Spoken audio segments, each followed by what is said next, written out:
बड़े बाबा अरे हम नमः ओम ह्रीम रमसिया उस नमः ओम ह्रीम रमसिया उस नमः ओम ह्रीम रमसिया उस नमः ओम ह्रीम रमसिया उस नमः ओम ह्रीम रमसिया उस नमः ओम ह्रीम रमसिया उस नमः ओम ह्रीम रमसिया उस नमः ओम ह्रीम रमसिया उस नमः ओम ह्रीम रमसिया उस नमः ओम ह्रीम रमसिया उस नमः ओम ह्रीम रमसिया उस नमः ओम ह्रीम रमसिया उस नमः ओम ह्रीम रमसिया उस नमः ओम ह्रीम रमसिया उस नमः ओम ह्रीम रमसिया उस नमः ओम ह्रीम रमसिया उस नमः ओम नमः सिद्धिभ्यः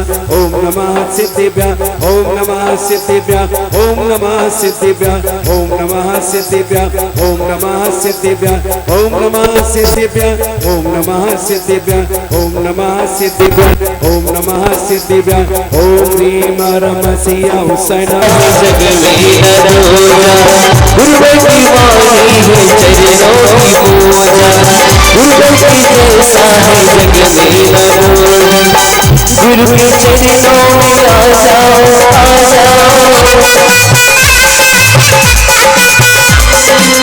भव से पार लगाएंगे। देखिए गुरुदेव आ चुके हैं, दोनों हाथ ऊंचे करिए। ज्ञान की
101 कलश वाले 101 श्रीफल वाले कलश उपलब्ध हैं।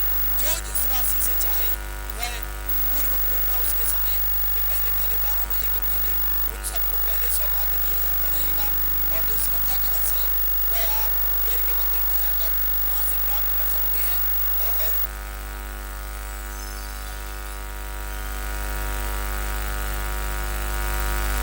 और वहीं से धोती दुपट्टा लेकर कलश लेकर आप अभिषेक का सौभाग्य प्राप्त कर सकते हैं। आइए जिनबिंब और प्रभु जी पधार रहे हैं, प्रभु जी का विहार मंच की ओर हो रहा है, दिव्य सिंहासन पर विराज रहे हैं। एक भक्ति गीत के साथ हम प्रभु की आराधना करें।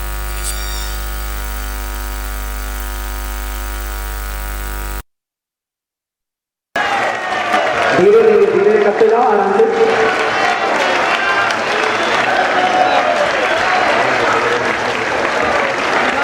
बहुत मूर्ति बताना। ओम ह्रीं श्रीं क्लीं ऐं अरहं ब्रह्मं हम सं कं कं गं गं गं मं हम हं कं सं कं कं गं गं झं झं ह्रीं ह्रीं क्षीं क्षीं राम राम ह्रीं राम राम ह्रीं नीचे गाना पड़ेगा सेम करके राम राम ह्रीं द्रावे द्रावे नमस्ते भगवती श्रीमती पवित्र जगन्नाथ नाम से रात पूरा कर। ओम ह्रीं ह्रीं विश्वामी वीराता गणे विश्व प्यामी की साथ ओम ह्रीं विश्वामी वीराता जले जले विश्व प्यामी साहा साहा ओम ह्रीं विश्वामी वीराता जले जले विश्व प्यामी साहा साहा ओम ह्रीं विश्वामी वीराता जले जले विश्व प्यामी साहा साहा ओम ह्रीं विश्वामी वीराता जले जले विश्व प्यामी ओम ह्रीं विश्वामी वीराता जले जले विश्व प्यामी साहा साहा ओम ह्रीं विश्वामी वीराता जले जले विश्व प्यामी साहा।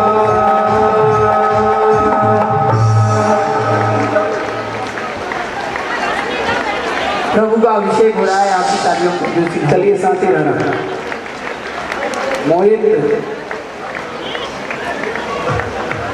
और हाथ जोड़ के रखो बस। ओम ओम ओम हम सम सम तम तम पम पम झम झम झम झम झम झम राम राम ह्रीं ह्रीं रावण रावण नमोते भगवते श्रीमते ओम ओम अभिषेक कार्य से पापम खंड खंड जय जय जय जय पथ पथ पाठ पाठ ओम नमो हम झम झीम झीम हम शम जम बम भाया सा शाम श्रीं श्रीं श्री श्री श्रीं राम ह्रीं भूम हे हे राम राम राम ह्रीं रावण रावण नमोते चलाएंगे मूवमेंट नहीं करें, बगैर मूवमेंट के कैमरा कैसे चलेगा? गणेश कुमार राणा मोहित राणा तुम्हारी लिखता है कागज पे मूवमेंट नहीं हो पाएगा। आपका है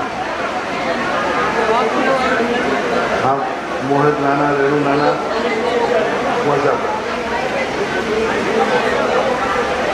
विकास जैन समस्त परिवार समस्त राणा परिवार श्री रसु व्रति रसु कृष्ण रसु कृष्ण रसु शांति रसु शांति रसु कल्याण मृत्यु कार्य भगवत सर्वत्र परमेश्वरी परम पवित्राय नमो नमः श्री शांति भट्टारक पाद पद्म प्रसादार सद्धर्म श्री बलावी आरोग्य सरियाल सद्धर्म सर्वोच्च प्रशिष्ट बलदा ओम विश्वाद्यार की वर्धमान ओंकार चतुर्भुज के अनंत भगवंता सर्वज्ञा परमंगल लाभिया ज्ञान ओम नमो रते भगवते श्रीमती पाल तीर्थंकराय श्रीमद आदिनाथ तीर्थंकराय श्रीमद रत्नोपाय देवी जो मोटे प्रभा मंडल मंडपाय द्वादश कण सहता है चतुर्शय सहता है समुद्र के वर्णन लक्ष्मी होता है अष्टादश जो सहता है सत्तर अंशुल सहता है परमेश्वरी परम गुरुताय सम्यक ज्ञान सुंदर सिद्धाय विचार परमात्मा में प्रमुखाय लोक माता नागपुर आठ जाति वादन वादम श्री चंद्री जैन वादन वाले संलेखना सानंद संपन्नाथम समस्त ब्रह्मचारी ब्रह्मचारिणी गणा उपस्थित समस्त श्रावक श्रावक गणा कार्यकर्ता गणा अपि महोत्सव समिति अपि सांगानेर दिगंबर जैन मंडल कार्यकारिणी सदस्यगणाः अपि चक्रं व्याधिं घिनन्तु व्याधिं घिनन्तु व्याधिं घिनन्तु व्याधिं घिनन्तु। जैन आरोग्यार्थम श्री श्री जिनावी से पूजना प्रसाद सर्वसेवकानां संतोषोत्सव भय पीड़ा विनाशनम भवतु। ओम नमो भगवती दक्षिणा से दोषाय जगत मूर्ति रमा श्री शांतिनाथाय शांति कराय सर्वविघ्न प्रणाशनाय सर्वरोगा सर्वपद चतुर्पद विनाशनाय सर्वार्थ शांति कराय। ओम ह्रां ह्रीं हुं यौरास्या उषा नमः सर्वविघ्न शांति इसे काल से कामम कामम बलि कामम मंत्री चंद्र स्थापयामि स्वाहा पाणी चंदन सदक्षत पुष्प दीपक सजोप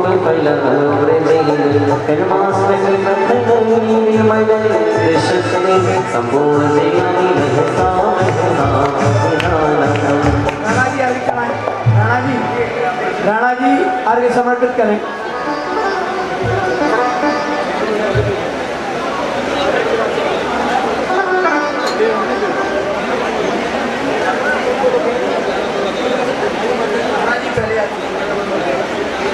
देखिएगा अभी श्रीमान गणेश जी राणा परिवार ने शांतिधारा के महाराज का प्रवचन होगा। प्रवचन उपरांत श्री महेंद्र जी पांड्या अमेरिका गुना उनके द्वारा और ताराचंद जी जैन अलवर निवासी उनके पूरे परिवार के द्वारा प्रवचन उपरांत अभिषेक और शांतिधारा होगी। मध्याह्न में सचिन दिल्ली प्रवचन के बाद महेंद्र जी पांडे और ताराचंद जी अलवर इनके द्वारा शांतिधारा होगी।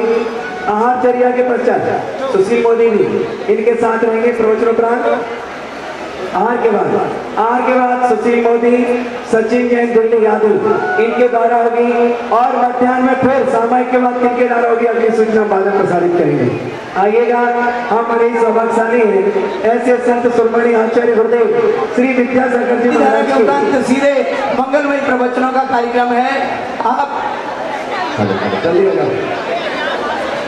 जग में पावन संत शिरोमणि परम पूज्य आचार्य भगवंत गुरुदेव विद्यासागर जी महाराज के परम शिष्य आध्यात्मिक संत तीर्थ उद्धारक मुनि पुंगो सुधा सागर जी महाराज के मंगलमय प्रवचनों का आनंद आइए हम सब ने सांगानेर स्थित भूगर्भ में विराजित देवादिदेव खज्जराट आदिनाथ भगवान की मुनि पुंगो सुधा सागर जी महाराज की गुरुदेव के मुख से निकली गुरुदेव के मुख से निकली वो जिन आदम की मार्ग में पावन कल्याणी केवल माता जितवानी गुरुदेव के मुख से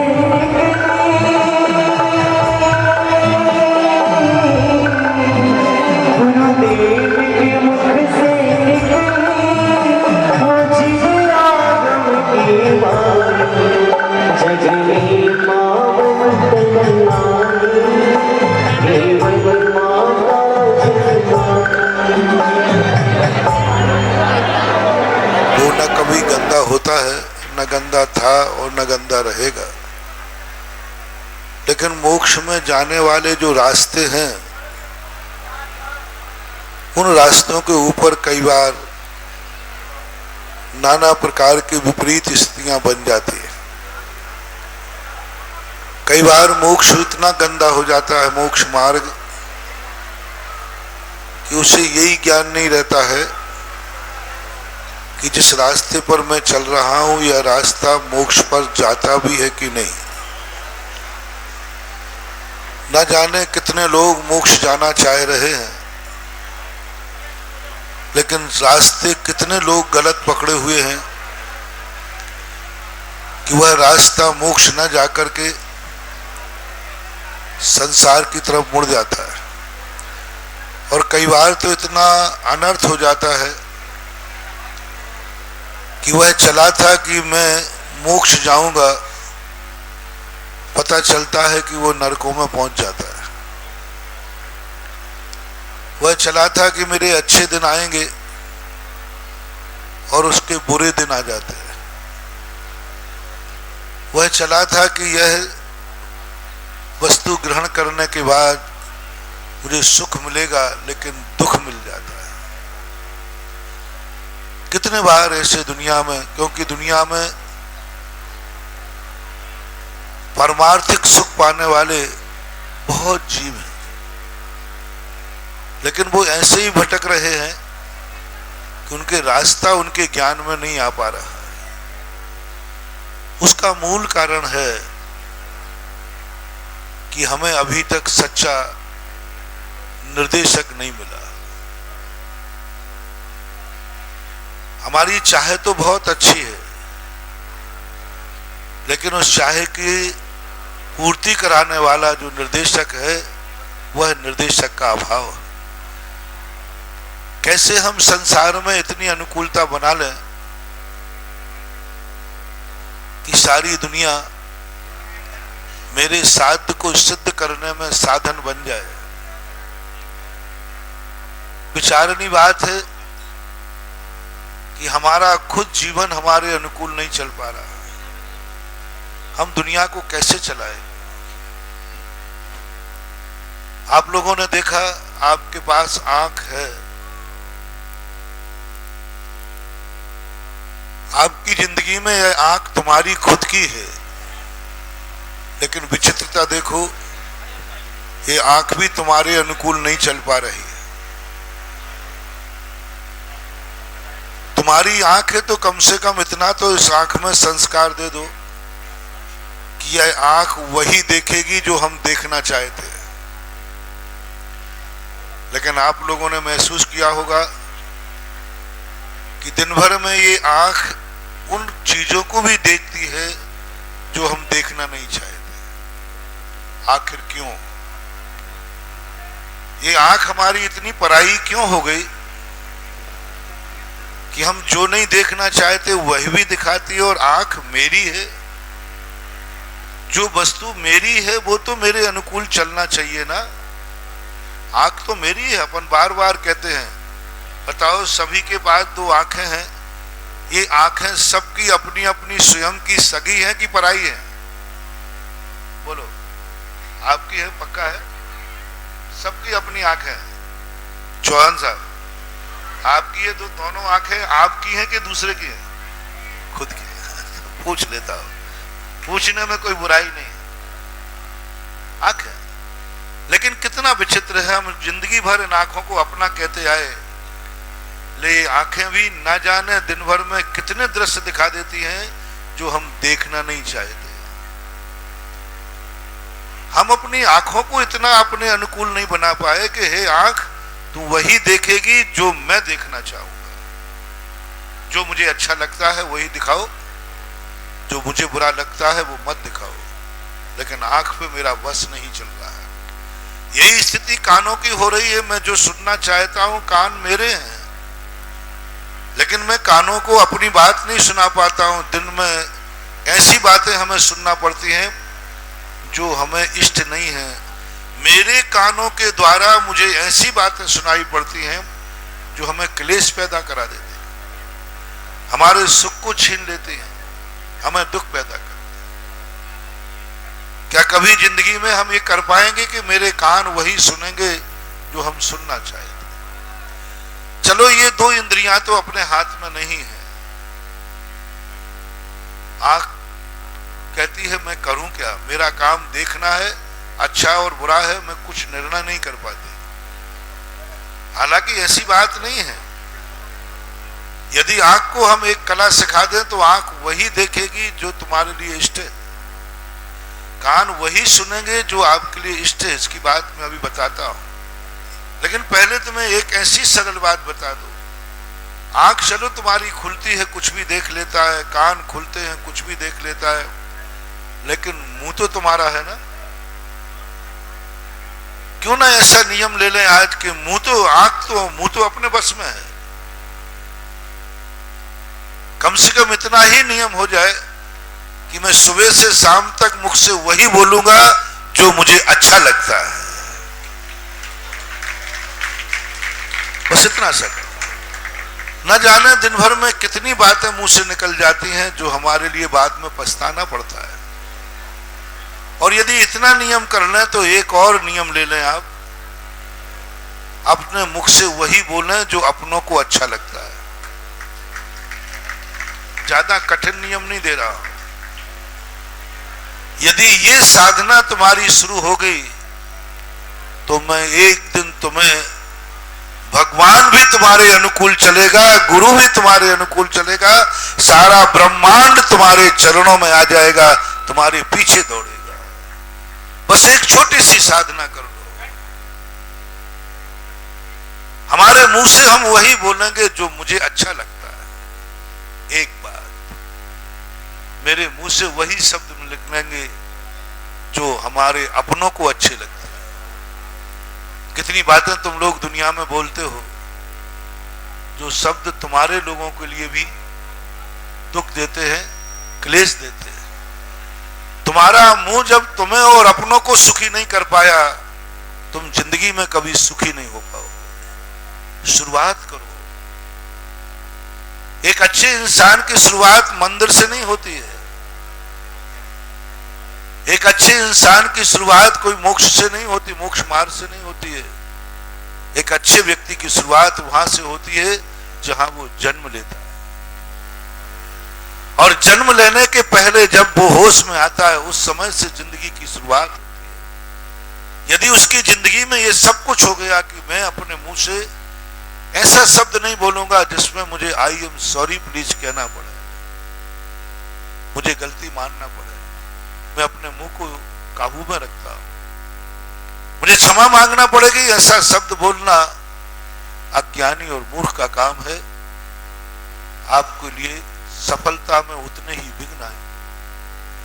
बहुत सारे लोग कहते हैं कि महाराज मैं क्या करूं, मैं कुछ भी बोलता हूं हर व्यक्ति को बुरा लगता है, मेरी बात कभी साची नहीं निकलती, मैं जो बोलूं सब झूठा निकलता है। बंधुओं कुछ नहीं, अपनी वचन सिद्धि करना है। तुम्हारे मुख से जो निकलेगा वह सत्य होगा। यदि अमावस्या के दिन पूनम निकल जाएगी तो पूनम ही होगा, पूनम होगा। जयपुर के अंदर यही तो घटना घटी थी बड़े दीवान जी की जिंदगी में। उन्होंने एक नियम लिया था कि मैं अपने मुख से ऐसा शब्द नहीं बोलूंगा जिससे मुझे वो शब्द वापस लेना पड़े। मैं ऐसा शब्द नहीं बोलूंगा जो हमारे अपने हैं उनको दुख पहुंच जाए। और उन्होंने तो ऐसा भी नियम ले लिया था, मैं ऐसा कोई भी शब्द नहीं बोलूंगा जो दुनिया में किसी को दुख पहुंच जाए। बस इतना सा नियम उनका था। और परिणाम ये निकला कि एक दिन उनके मुख से निकल गया राजा के पूछने पर कि आज कौन सी तिथि है, तो उन्होंने कहा पूनम, और थी अमावस्या। और उस अमावस्या के दिन सबने पंचांग ला के रख दिए। बोले राजन, आप जिस पर विश्वास करते हैं आज अमावस्या है। दीवान जी एकदम चकित रह गए कि मेरे से भूल हो गई। लेकिन उनके मन में तुरंत आया कि मैंने आज तक कभी गलत बोला ही नहीं है, आज तक मैंने कभी किसी को झूठ बोला नहीं है, लेकिन आज झूठ निकल गया, मैंने कभी बोला नहीं। उन्होंने अपने सत्य व्रत की साक्षी करके घोषणा कर दी कि सारे पंचांग झूठे हो सकते हैं, लेकिन जैनी के मुख से निकली हुई आवाज कभी झूठी नहीं हो सकती। राजा ने कहा दीवान जी आप बहुत चूक कर रहे हो, हैकड़ी में मत रहना। शाम को आते ही सारी दुनिया के सामने पता चल जाएगा कि अमावस्या क्या है। बड़ी चौपड़ के अंदर बड़ी मीटिंग हुई। राजा राजगद्दी लगा के बैठा कि यदि आज शाम को चंद्रमा निकल आया तो पूनम है, और नहीं निकला तो अमावस्या है, दीवान जी को फांसी निश्चित है। दीवान जी ने कहा मैं तैयार हूं। संक्षेप में अपन ये समझ लें कि जैसे ही संध्या होने लगी, सामने बड़ी चौपड़ से गलता दिखता है और वहां से एक थाली के आकार का चंद्रमा पूर्व दिशा से उदय होते हुए दिख गया। राजा भयभीत हो गया, बोले ये कैसे, ये सारे पंचांग झूठे हैं, जिन्होंने ये पंचांग बनाए हैं उन सबको फांसी पे चढ़ा दो। इतनी बड़ी जनता के साथ धोखा दिया। दीवान जी फिर घबरा गए, पीछे आवाज नहीं करें, पीछे आवाज आ रही है, अभिषेक करने वाले आवाज नहीं करा। तो दीवान जी घबरा गए कि मेरे एक सत्य वचन से, मेरी साधना और तपस्या से, मेरी इस मुख सिद्धि से, मैं एक मुख की सिद्धि बता रहा हूं अकेली। सिद्धियां कैसे प्राप्त होती हैं? बहुत सारे लोग मंत्र मांगते हैं, बहुत सारे साधु संत ये बात सोचते हैं कि दुनिया में कोई मंत्र बताओ महाराज, जिससे मेरे जो मैं बोलूं वो सही हो जाए, जो मैं देखूं वह सब सही हो जाए, जो मैं सुनूं वो सब सही हो जाए। बंधु, दुनिया में ऐसा कोई मंत्र नहीं है, दुनिया में ऐसा कोई मंत्र नहीं है। भगवान के पास भी मंत्र नहीं है, गुरुओं के पास भी मंत्र नहीं है। और जो ऐसा मंत्र देवे समझ लेना वो पाखंड है, वो तुम्हें ठग रहा है। देखना अपने मुख में सिद्धि कैसे होती है। जो तुम मुख से बोलोगे वह सही। यदि अभी आज मुख से निकाल दे कि अभी रात है तो सूर्य को ढलना पड़ेगा, अभी अंधेरा हो जाए। दीवान जी तुरंत खड़े हो गए, बोले राजन साहब, राजन आज अमावस्या भी है, आज अमावस्या ही है, इनको मत मारो। तो बोले सामने चंद्रमा दिख रहा है। बोले पंचांग के अनुसार तो अमावस्या ही है, लेकिन सत्यवृत्ति के मुख में आज पूनम है। ये दोनों बातें जब सामने आई, कहने का भाव ये है कि हमें सिद्धि करने के लिए कम से कम अपने मुंह पे तो इतना लगाम रख दें कि मैं ऐसा कोई शब्द नहीं बोलूंगा जिंदगी में जो मेरे और मेरों को दुखी कर दे, परेशान कर दे, व्यथित कर दे। यदि यह साधना भी तुमने मात्र 6 महीने कर ली, मात्र ओनली 6 महीने, 6 महीने के बाद आपके मुख से जो भी निकलेगा वह हर व्यक्ति को सुख देगा और स्वयं को भी सुख देगा। लेकिन हम तो ये प्रयास करते हैं कि मेरे शब्दों से जितना ज्यादा सामने वाला दुखी होगा उतना ही हम खुशी मनाते हैं। तो आप सत्य भी बोलोगे तो वह भी झूठा निकलेगा। इसी प्रकार से चलो आप अपने हाथों को शुद्ध कर लें। इन हाथों से वो कार्य मत करना जो तुम करना नहीं चाहते, जो तुम्हारे हाथ तुम्हारी जिंदगी में कभी करने का भाव नहीं। इन पैरों को वहां मत ले जाना जहां तुम जाना नहीं चाहते। ये पैर वहीं जाना चाहिए जहां तुम जाना चाहते हो। यदि ये साधना हो गई तो फिर बाद में जाकर के तुम अपने कान पे और आंख पे करना, इनके करने का एक ही तरीका है। आंख को अपने अनुकूल बनाने का एक ही तरीका है कि तुम सामने वाला जो भी तुम्हें गलत दृश्य दिखे उसे ज्ञायक स्वभावी बनने की साधना करो। अमृतचंद सूरी महाराज ने कहा, पहले इंद्रिय के द्वारा ज्ञायक स्वभावी बनो, फिर ज्ञान के द्वारा बनना। इंद्रिय के द्वारा ज्ञायक स्वभावी बनने का अर्थ है कि हम किसी को बुरा माने ही नहीं, हर चीज में पॉजिटिव सोच करो। कितना भी व्यक्ति हमें गाली दे रहा है, हम क्यों ना सोचें कि यह हमारे लिए कहीं ना कहीं से मेरी गंदगी को निकाल रहा है। आक्रोश परिचय में उज्ज्वल कार्तिकेय स्वामी ने कहा कि जब कोई तुम्हें गाली दे रहा है तो तुम उसका अपकार क्यों मानते हो, उपकार क्यों नहीं मानते हो? बोले कैसे उपकार माने? जो मेरे अंदर कर्म पड़ा था उसने इस बहाने से उदय में ला दिया। मेरे तो पाप कर्म की निर्जरा ही इसने कराई है, इसने बंद नहीं कराया। परिश्रमों को सहन करते समय साधक सामने वाला दुख देने के लिए अवसर करता है, लेकिन साधु उसमें सुख खोज लेता है। कमठ ने पारसनाथ को दुखी करने का भाव किया, पारसनाथ और अनंत सुखी हो गए। दुश्मन को कभी भी निगेटिव नहीं लेना। मैंने इसका प्रैक्टिकल किया है। आप लोगों को भी मैं अपने अनुभव को शेयर करना चाहता हूं। जितने तुम्हारे दुश्मन हो मित्र के संबंध में नेगेटिव सोच लेना। मित्र मेरा अहितकारी हो सकता है, लेकिन दुश्मन कभी अहितकारी नहीं हो सकता। ये आज एक साधना मंत्र ले लेना। मित्र हितकारी हो सकता है, इसके लिए मैं आपको एक सबसे बड़ी महाशक्ति को प्रस्तुत करता हूं, मर्यादा पुरुषोत्तम श्री राम को। जब वनवास जाते समय की बात आई तो लक्ष्मण ने कहा चलो अपन माता कौशल्या के चरण छूने चलते हैं पहले। रामचंद्र जी कहते नहीं, मैं माता कैकेयी का चरण छूने चलूंगा, क्योंकि माता कैकेयी के आशीर्वाद में जो अतिशय और चमत्कार है, माता कौशल्या के आशीर्वाद में चमत्कार नहीं। बहुत बड़ी रहस्य की बात समझना। पीछे से आवाज आपने ऐसा कभी सोचा नहीं होगा, लेकिन मर्यादा पुरुषोत्तम श्री राम इस बात की घोषणा करते हैं कि जो चमत्कार, जो अतिशय माता कैकेयी के आशीर्वाद में है, वो माता कौशल्या के आशीर्वाद में। माता कौशल्या तो हमारे लिए भ्रष्ट करेगी, माता कौशल्या का आशीर्वाद तो हमारे लिए हानिकारक है, बहुत नुकसानदायक है।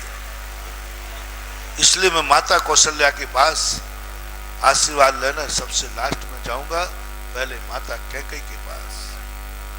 लक्ष्मण भयभीत हो गए, बोले वाह भैया, जिसने आपका सर्वनाश कर दिया, जिसने रंग में भंग डाल दिया,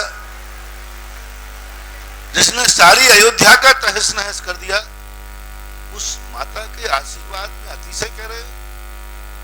कहीं आपका राज्य चला गया इसलिए आपको कहीं डिप्रेशन में तो नहीं आ गए? लक्ष्मण, जो राम होता है वो डिप्रेशन में नहीं आता, और जो डिप्रेशन में आता है वो कभी राम नहीं हो सकता। सुनो लक्ष्मण, बहुत अच्छी बात। मैंने बहुत महीनों तक इसको पढ़ने के बाद सोचता रहा, और आज तक मेरी जिंदगी का यही संबल है कि मेरी जिंदगी में जितने मेरे भक्त और मित्र होते हैं, उनको मैं अपनी जिंदगी में बहुत बड़ा खतरा मानता हूं। मेरी जिंदगी में मैं कभी उनके भरोसे कोई काम नहीं करता, और जितने मेरे दुश्मन होते हैं, उन प्यारों को मैं हमेशा अपना मीत मानता हूं। यही मेरी सफलता का राज है, बहुत बड़ा राज। रामचंद्र ने कहा सुनो लक्ष्मण, इसको तुम नहीं समझ पाओगे। माता कैकेयी के पास यदि मैं चलूं तो उनके आशीर्वाद में कोई अतिशय नहीं, उनका आशीर्वाद मोह से भरा हुआ है। वो तो यही कहेंगे बेटा मत जा, तू मना कर दे, देखता हूं कौन करता, कोर्ट केस कर दे। वनवास जाने की जरूरत नहीं, वनवास जाने की जरूरत नहीं हो। माता कौशल्या ने कहा बेटा तेरे पिताजी ने वचन दिया था, तू क्यों भोगेगा? सीधा मना कर दे कि मैं नहीं जाऊंगा, और ज्यादा है तो पंचायत में डाल दो, कोर्ट केस कर दो, तुझे जाने की जरूरत नहीं। और बार बार आशीर्वाद देते समय मां कौशल्या सोच रही है कि किसी भी प्रकार से मेरे बेटे को वनवास नहीं जाना। निगेटिव ऊर्जा दे रही है, इतना निगेटिव ऊर्जा दे रही है माता कौशल्या। रामचंद्र जी को पग पग पर धर्म के मार्ग पर चलने के लिए वो बाधक बन गई। एक बार तो यहां तक कह दिया, अंत में जब रामचंद्र जी नहीं माने, माता कौशल्या कहती है बेटा शास्त्रों में यह भी लिखा है कि 14 वर्ष के स्थान पर यदि 13 दिन का वनवास हो जाए तो भी 14 वर्ष मान लिए जाते हैं, 13 दिन में लौट के आ जाना। इतनी निगेटिव ऊर्जा थी माता कौशल्या की, रामचंद्र जी के पैरों को भी डगमगा दिया। उसके आंसू में मोह था, ममता थी। उसके आंसू नहीं चाहते थे कि मेरा बेटा राम वनवास जावे, पिताजी के वचन को माने, नहीं चाहते। कौन मां चाहे? जैन दर्शन में जब दीक्षा होती है तीर्थंकर की, दीक्षा स्थल पर माता पिता को नहीं भेजा जाता। बड़ी गजब की बात है। बेटे की तीर्थंकर की दीक्षा हो रही आदिनाथ की महावीर स्वामी की, और सौधर्मेंद्र ने ऐसी माया जाल रची कि तीर्थंकर के माता पिता को जैसे बने तैसे रोको, ये दीक्षा स्थल पर ना पहुंच पाए। जैसे बने तैसे पहुंचो। माता दौड़ती है, बेटा जब पालकी से दीक्षा के लिए जाता है, सौधर्मेंद्र घबरा जाता है। नाभिराय और सिद्धार्थ आदि सभी तीर्थंकर के पीछे दौड़ते हैं। सौधर्मेंद्र घबरा जाता है। सबसे बड़ा बाधक यदि है तो ये तीर्थंकर दीक्षा लेगा, केस लॉन्च करेगी और इसकी मां निगेटिव ऊर्जा देगी, इसकी मां की आंख से आंसू बहेंगे, ये केस लॉन्च नहीं देख पाएगी। ये अपने इस सुकुमार लाल को निर्वस्त्र नहीं देख पाएगी, सर्दी गर्मी बरसात में असहाय नहीं देख पाएगी, और इसके मन में इतनी निगेटिव ऊर्जा निकलेगी कि हो सकता है तीर्थंकर की दीक्षा में अमंगल हो जाए। इसलिए माता पिता को रोक दिया जाता है। ऐसे ही रोक दिया जाता है कि जैसे आपका व्यक्ति, डॉक्टर तुरंत कह देता है कि ऑपरेशन थिएटर में आपका परिवार का व्यक्ति कोई नहीं रहेगा। क्यों नहीं रहेगा?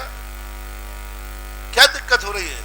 नहीं, जिस समय वो डॉक्टर चीरा लगाएगा पेट में, परिवार के लोग खड़े हुए निगेटिव ऊर्जा देंगे, भयभीत हो जाएंगे, डर जाएंगे, ऑपरेशन फेल, ऑपरेशन नियम से फेल हो जाएगा।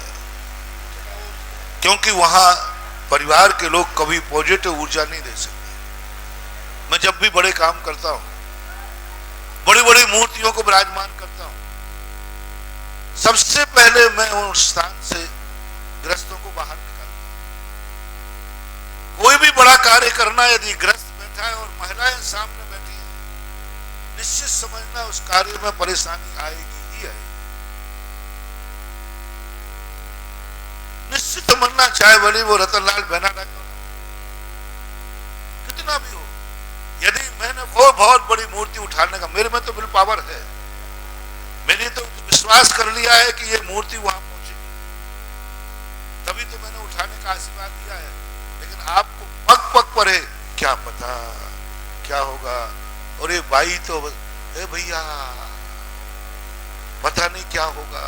हे भगवान, नमो ओरियंताणम नमो सिद्धाणम, ये नमोकार मंत्र सबसे ज्यादा निगेटिव ऊर्जा देता है उस समय जब असमर्थ व्यक्ति नमोकार मंत्र पढ़ता है,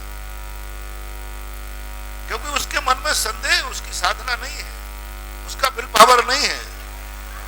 डॉक्टर का विल पावर है कि मरीज ठीक हो जाएगा, लेकिन परिवार का विल पावर नहीं है कि ठीक हो। वो तो ये देख रहा है कि पेट को खाना जा रहा है, वो तो घबरा जाएगा। लेकिन डॉक्टर को मालूम, कभी भी कोई अच्छा कार्य करना, आप निगेटिव ऊर्जा से सबसे पहले बचो। मैं बहुत बड़े रहस्य की तरफ आपको ले जा रहा हूं इस भूमिका के माध्यम से। सबसे पहले ये देखना किसी भी कार्य करते समय कि तुम्हारे परिवार में, तुम्हारी समाज में, तुम्हारे सामने कोई भयशील असमर्थ व्यक्ति तो नहीं बैठा। जिस वस्तु को तुम कार्य कर रहे हो उस वस्तु से किसी को मोह तो नहीं है।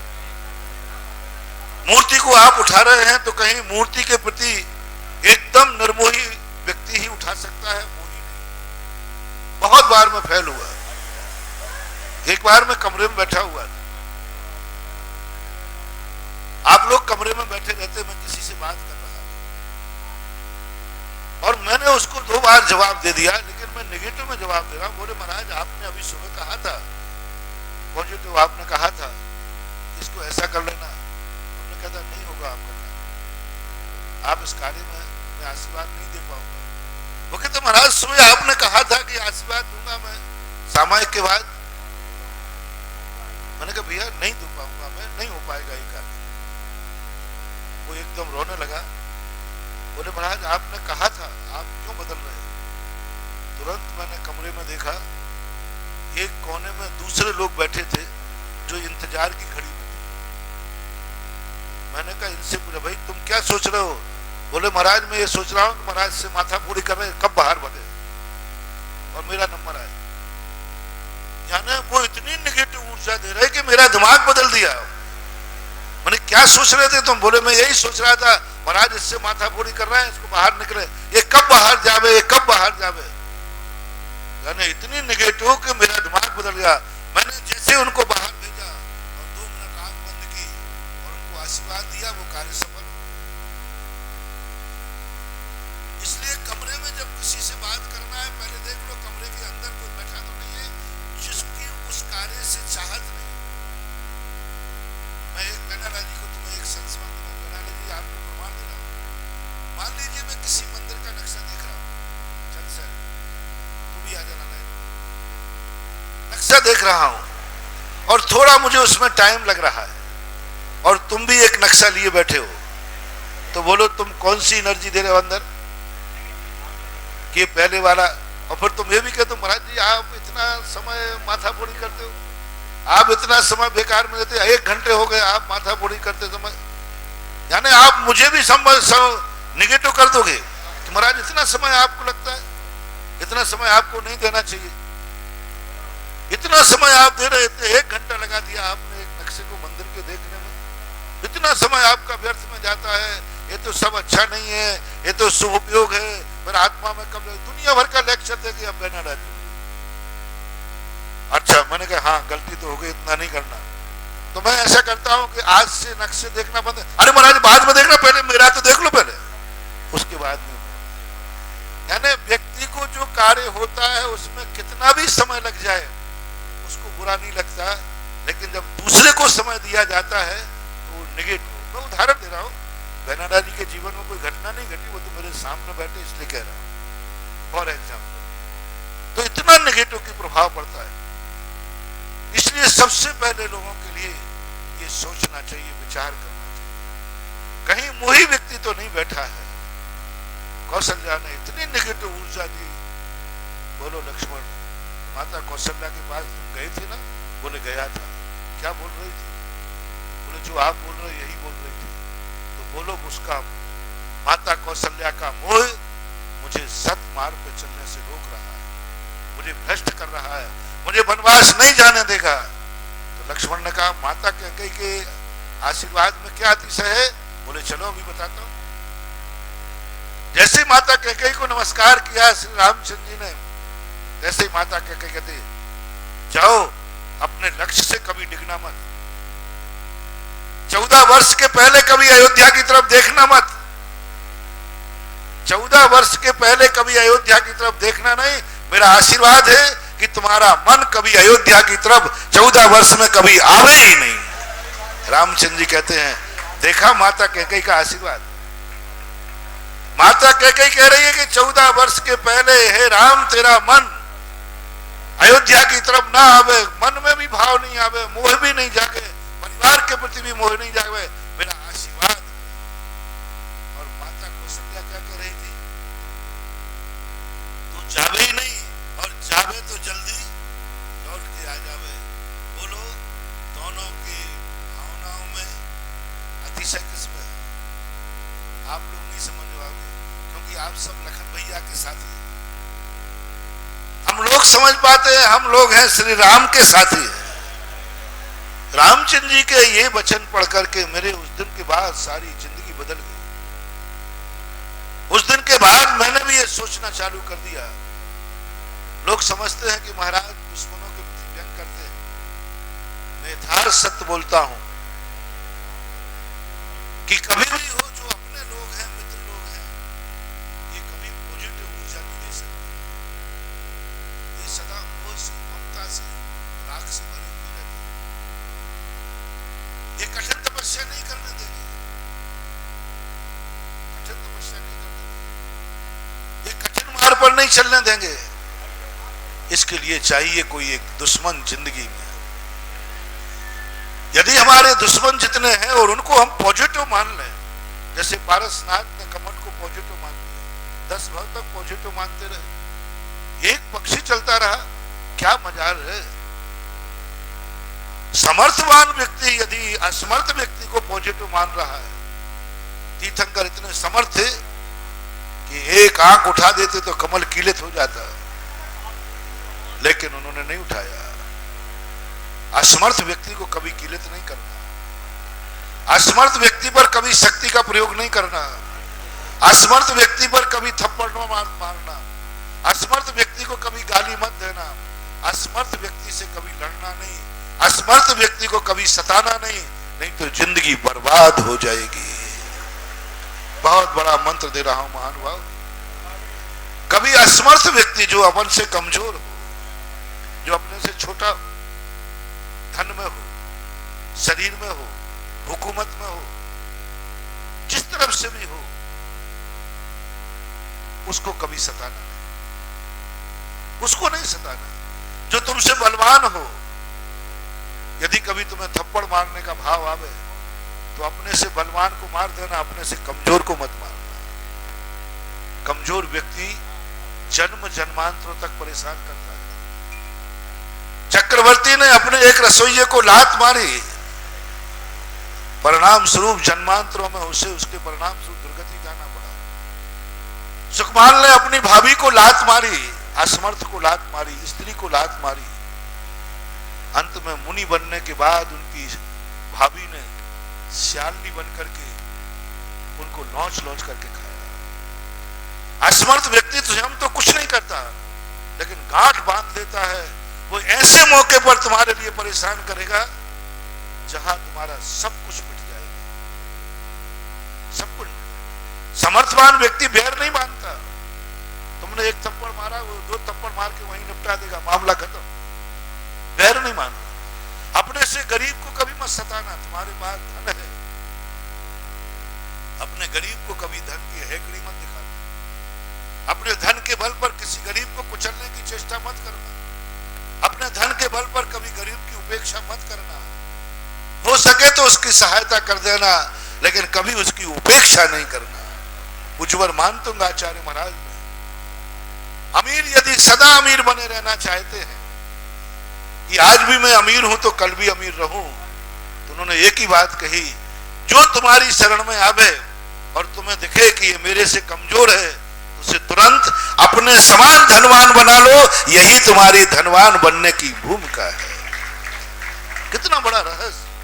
आचार्यों को पाठ ही मत करो महानुभाव, समझो इसमें कितने मंत्र भरे हैं, जिंदगी के सूत्र भरे। एक धनवान को क्या बात कह दी कि तुम्हारी धनवान शाश्वत अविनाशी हो सकता है, शर्त है कि कोई गरीब तुम्हारे दरबाजे आया है, उसको गरीब मत समझो, उसको असहाय मत समझो। तुम अपनी ताकत लगाओ कि उसे अपने समान बना लो।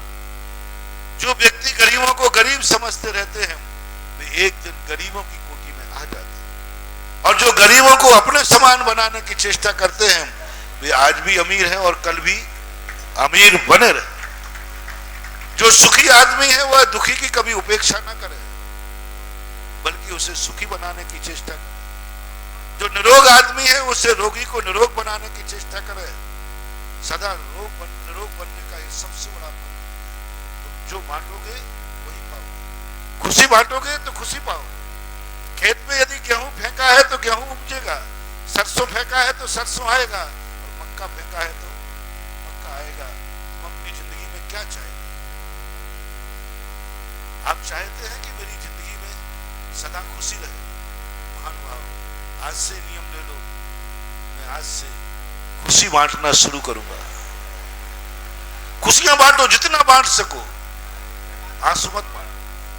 यदि तुम चाहते हो कि मेरी आंख में कभी आंसू ना आए, तो तुम ना जाने कितने रुमाल अपने जेब में रखते होगे, मुझे पता नहीं। आज एक रुमाल बाजार से खरीदना, अपना चेहरा पहुंचने के लिए नहीं, अपने आंसू पहुंचने के लिए नहीं, अपना पसीना पहुंचने के लिए नहीं, एक रुमाल खरीदो। आज भूगर्भ चैत्यालय के दर्शन करते ही एक रुमाल खरीदो, जिस रुमाल का नाम होगा हम दूसरे के आंख के आंसू पहुंचने के लिए, अपने लिए। वो रुमाल इतना पावन पवित्र रखना कि उस आंसू से कभी अपने आंसू मत पहुंचना। और उस आंसू को कहना, जब किसी के आंसू दिख जाए, अपनी जेब से वो रुमाल निकालना और उसके आंसू पहुंच देना। उसके आंसू रुकेंगे या नहीं रुकेंगे मुझे पता नहीं, लेकिन मैंने शास्त्रों में पढ़ा है कि तुम्हें ऐसा पुण्य का बंध हो जाएगा कि तुम्हारी जिंदगी में कभी आंख में आंसू नहीं आएगा।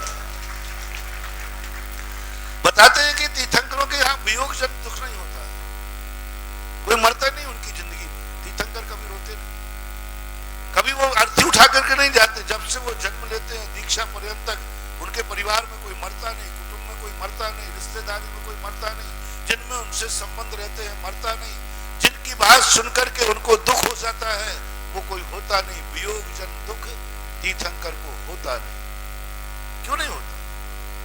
उन्होंने ऐसी क्या साधना की होगी कि जिंदगी भर में कभी आंख में आंसू नहीं आए? बंधुओं, बस उन्होंने एक ही नियम लिया होगा और एक ही नियम भगवान से मांगा होगा। आज भूगर्भ चैत्यालय से आप लोग एक वरदान मांग के जाओ, वरदान मांग के जाओ कि भगवान, सभी लोग दुनिया मांगती है कि हे भगवान मुझे आशीर्वाद दो, मेरी आंख में कभी आंसू ना आवे। ये तो बहुत बार मांगते और मांगते रहते, फिर भी तुम्हारे आंसू नहीं सूखे, फिर भी तुम्हारे आंसू बहते रहते हैं, फिर भी तुम कहीं ना कहीं से दुखी रहते हो। कोई अपने आप से दुखी है, कोई परिवार से दुखी है, कोई बच्चों से दुखी है, कोई बीमारी से दुखी है, कोई पड़ोसी से दुखी है, हो सकता है कोई भगवान से भी दुखी हो सकता है कोई इस महोत्सव से भी दुखी हो सकता है, हो सकता है कोई इस चैत्यालय से भी दुखी हो सकता है। भूगर्भ का चैत्यालय निकला, ये जरूरी नहीं कि सभी सुखी हो, सभी आनंद हो। कुछ लोग दुनिया में ऐसे भी होंगे जिनके सीने पर सांप लौट रहा होगा, जिनके सीने में आग लग रही होगी। दुनिया बहुत बड़ी विचित्र है। दुनिया दुरंगी मकाने सराय, कहीं खैर खूबी तो कहीं हाय हाय। मत समझना, हमने ऐसे ऐसी दुनिया में देखे जिनके दर्शन करने के लिए दुनिया तरसती है और जिनके दर्शन करने से व्यक्ति के बुरे भाव हो जाते हैं। पारसनाथ को दुनिया देखने के लिए तरसती है और पारसनाथ को देख करके कमर का बैर। रामचंद्र जी को देखने के लिए दुनिया तरसती है और रावण रामचंद्र जी को देखकर गालियां दे रहा है, क्रोध कर रहा है। जिनके लिए दर्शन को लोग तरसते हैं, एक बार मुझे मिल जाए।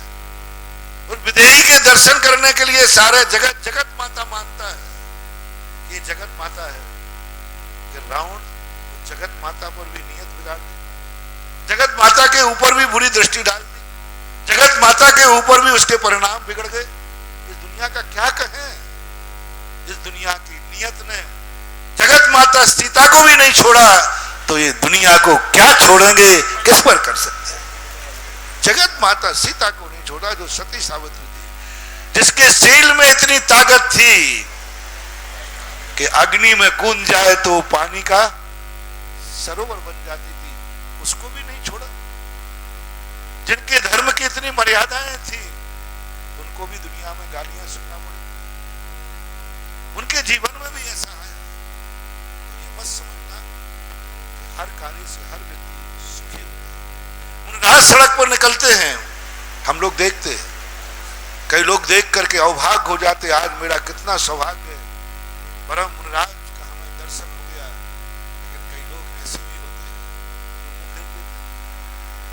कई लोग ऐसे भी होते हैं, कई लोग कहते हैं कि साक्षात भगवान का दर्शन हुआ और कई लोग ये भी कहते हैं मुझे एक नागड़ा का दर्शन हुआ।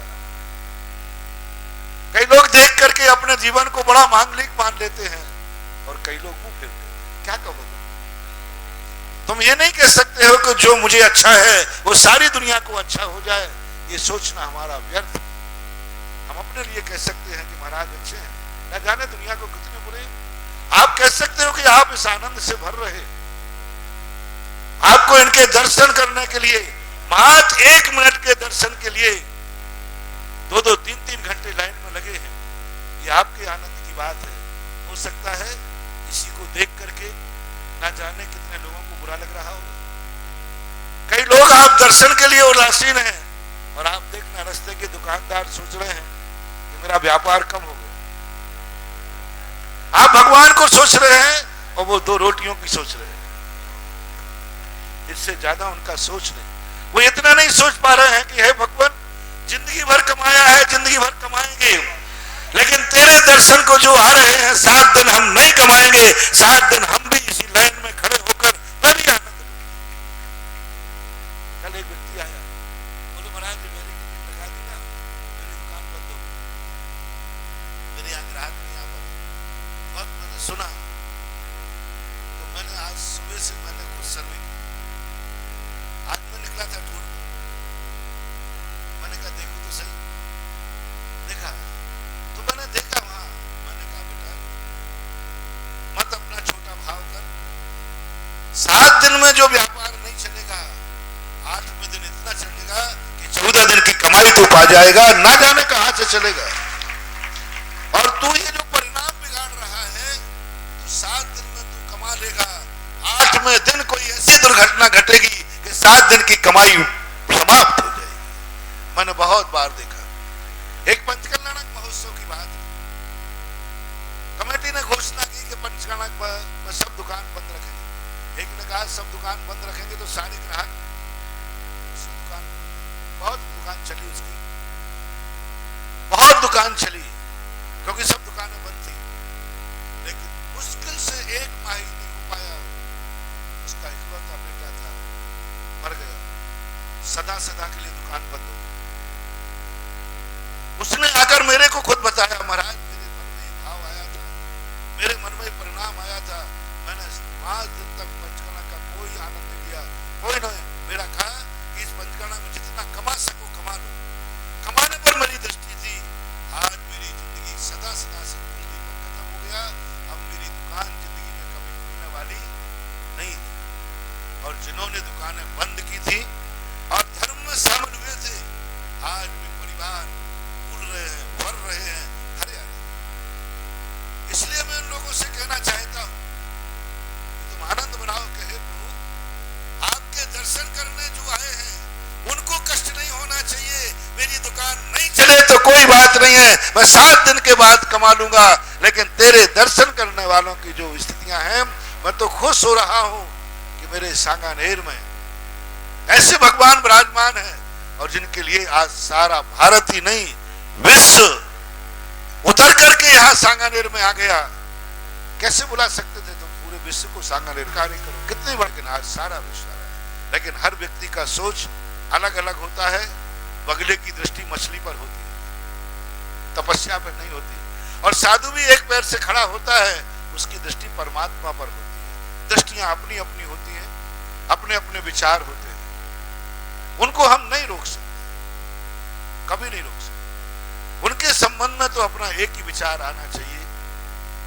आपको एक ही बात आज साक्षी में लेना है, आप अपनी तरफ से कुछ मत मांगना, कुछ मत मांगना, एक ही नियम ले लें भगवान, आज यदि मैंने तेरा सच्चा दर्शन किया है, आज यदि मैंने सच्चे मन से अभिषेक किया है, तो बस प्रभु एक वरदान दे दो कि मेरी आंख जब भी उठे किसी की आंख में आंसू न दिखे। अपनी आंख का नहीं कह रहा, जितने आंसू हो मेरी आंख से बह जाएं, लेकिन मैं जिस किसी को देखूं बस मुझे एक ही चीज पसंद नहीं है, मैं किसी की आंख में आंसू नहीं देखना चाहता, मैं किसी की आंख में आंसू नहीं। तुम अपनी आंख में बोले मेरी आंख हमें दिखती ही नहीं है,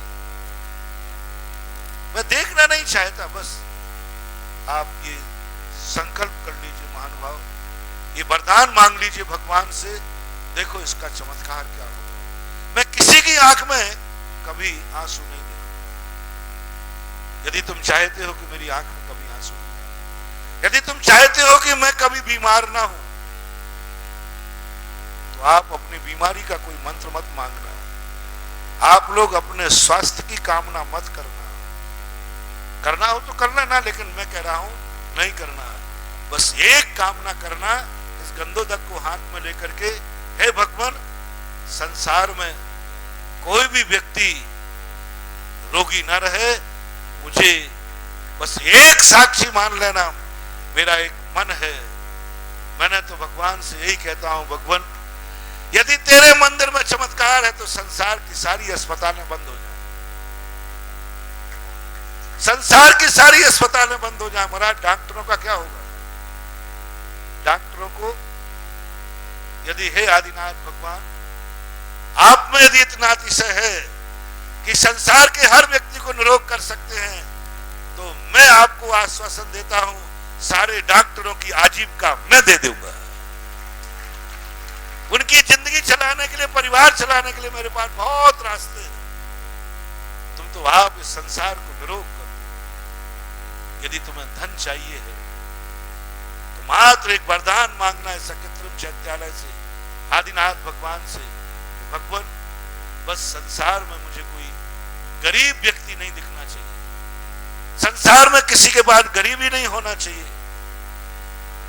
बस मेरी अंदर गरीबी रहे मैं तो ले लूंगा, लेकिन कोई गरीब मुझे नहीं दिखना चाहिए, कोई मुझे भूखा नहीं दिखना चाहिए। यदि ये वरदान तुमने इस चैत्यालय से मांगना शुरू किया तो दुनिया भली सुखी होगी कि नहीं होगी, लेकिन तुम्हारी जिंदगी में सुख की बाढ़ आ जाएगी। तीर्थंकर करते क्या? कुछ नहीं करते, कुछ नहीं करते। मैंने तीर्थंकरों की कला पकड़ ली, तीर्थंकर प्रकृति का। ये अपने लिए कुछ मांगते ही नहीं, अपने लिए कुछ सोचते ही नहीं है। बस इनका एक ही भाव होता है, जगत का कल्याण कैसे हो, जगत के लिए कैसे मैं सुखी कर सकूं, जगत का मिथ्यात्व कैसे हर सकूं, जगत के लिए सत्मार्ग कैसे दिखा सकूं। ऐसी पर्याय अंदर से निकलती है तब बहुत बड़ी बात है। एक कैंसर का मरीज मैंने प्रैक्टिकल किया। ऐसी बातें जब मैं कहा करूं तो निश्चित समझना मेरे जीवन में कहीं ना कहीं घटना घटी। एक माँ जी थी, वो जसलोक से वापस आई और निश्चित हो चुका था कि उनको डॉक्टर ने मना कर दिया था, जिंदा रहोगे जाओगे। वो मेरे पास आए, बोले महाराज जी अब मुझे मरना निश्चित है, आप आशीर्वाद दीजिए। तो मैंने भी उनको यही कहा, जब डॉक्टर ने मना कर दिया है तो तुम्हारा मरना निश्चित है। बोले महाराज कम से कम आप तो मत बोलो ऐसा, आप तो ये शब्द बोल दो, ऊपर से ही बोल दो, कोई बात नहीं, घबराओ मत, मेरा आशीर्वाद है, सब ठीक हो जाएगा। अब ये मायाचारी मेरे से नहीं होती। जब डॉक्टर ने मरना निश्चित हो गया, अब मैं कैसे कहूं कि ठीक हो जाओगे? अपन तो बहती गंगा में हाथ धोते, डॉक्टर ने मरने कहा तो मैंने कहा मरना निश्चित है। उसको पूरा दावा करा दिया कि मरना निश्चित है और उसने एकदम आंसू आ गए। बोले महाराज जी जब आपके मुंह से मेरा मरना निकल गया है तो मुझे मरना निश्चित है। मैंने कहा हाँ पक्का पक्का पक्का। जब ये निर्णय जब उनका हुआ, निर्णय होने के बाद यह बात को अभी थोड़ा रुकें, जयकारे नहीं लगाएं, आपको समय से मिलेगा। पीछे वाले जयकारे नहीं लगाएं, शांति से जिस नंबर पे हैं उस नंबर पे रहें। हर कार्य अपने समय के अनुसार होता है। अभी लो सुनो, तुम्हें भगवान के दर्शन भी हो सकेंगे, तुम्हें नहीं पीछे वालों, लो तुम भी एक मंत्र सुन लो, तुम भी इन भगवान से वरदान पा सकोगे। जयकारे लगाने से नहीं होगा, किसी कार्य में हो अल्लाह करके विघ्न डालने में नहीं होता।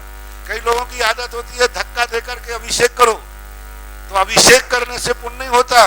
जितने लोगों को तुमने पीछे किया है उनकी बद्दुआएं तुम्हारे अभिषेक के पुण्य को नष्ट कर देती। अभी एक दिन में अंदर में था, एक व्यक्ति बड़ा प्रॉब्लम था उसका, वो सबको धक्का देके आगे आ गया। तो मैंने पीछे वालों से पूछा कैसा लग रहा है? बोले महाराज मर नहीं जाता है, इतने बुरे बन गए, इतना धक्का देके आया है और आगे आ गया। तो मैंने पीछे वाले से, मेरी रीडिंग बहुत अलग प्रकार की होती है, मैंने पीछे ये तुम्हें धक्का देके आ गया, तुम्हें कैसे लगा? उसने जो शब्द सुनाए, ऐसे शब्द सुनाए कि मेरे मुंह से नहीं निकले। और जितने लोगों से वो पीछे किया सबने बदुआ दी। फिर मैंने उसको बुलाया, इनसे पूछो तुम्हें कैसा लग रहा है? तुम कितना पुण्य कमा पाओगे, उतना तो तुमने जिनको धक्का मार के आगे आए हो उनकी बद्दुआ से वो पुण्य खत्म हो जाए। इसलिए हमेशा ध्यान रखना चाहिए अच्छे कार्य में धक्का मुक्ति करके या दादागिरी करके या अपना रौब दिखा करके, अपना किसी प्रकार प्रभाव दिखा करके, दूसरे को पीछे करके क्रिया तो कर लोगे लेकिन क्रिया का फल मिलने वाला नहीं, कोई फल मिलने वाला नहीं। तुम चोरी से आकर के कलश कर जाओ ना, बिना कूपन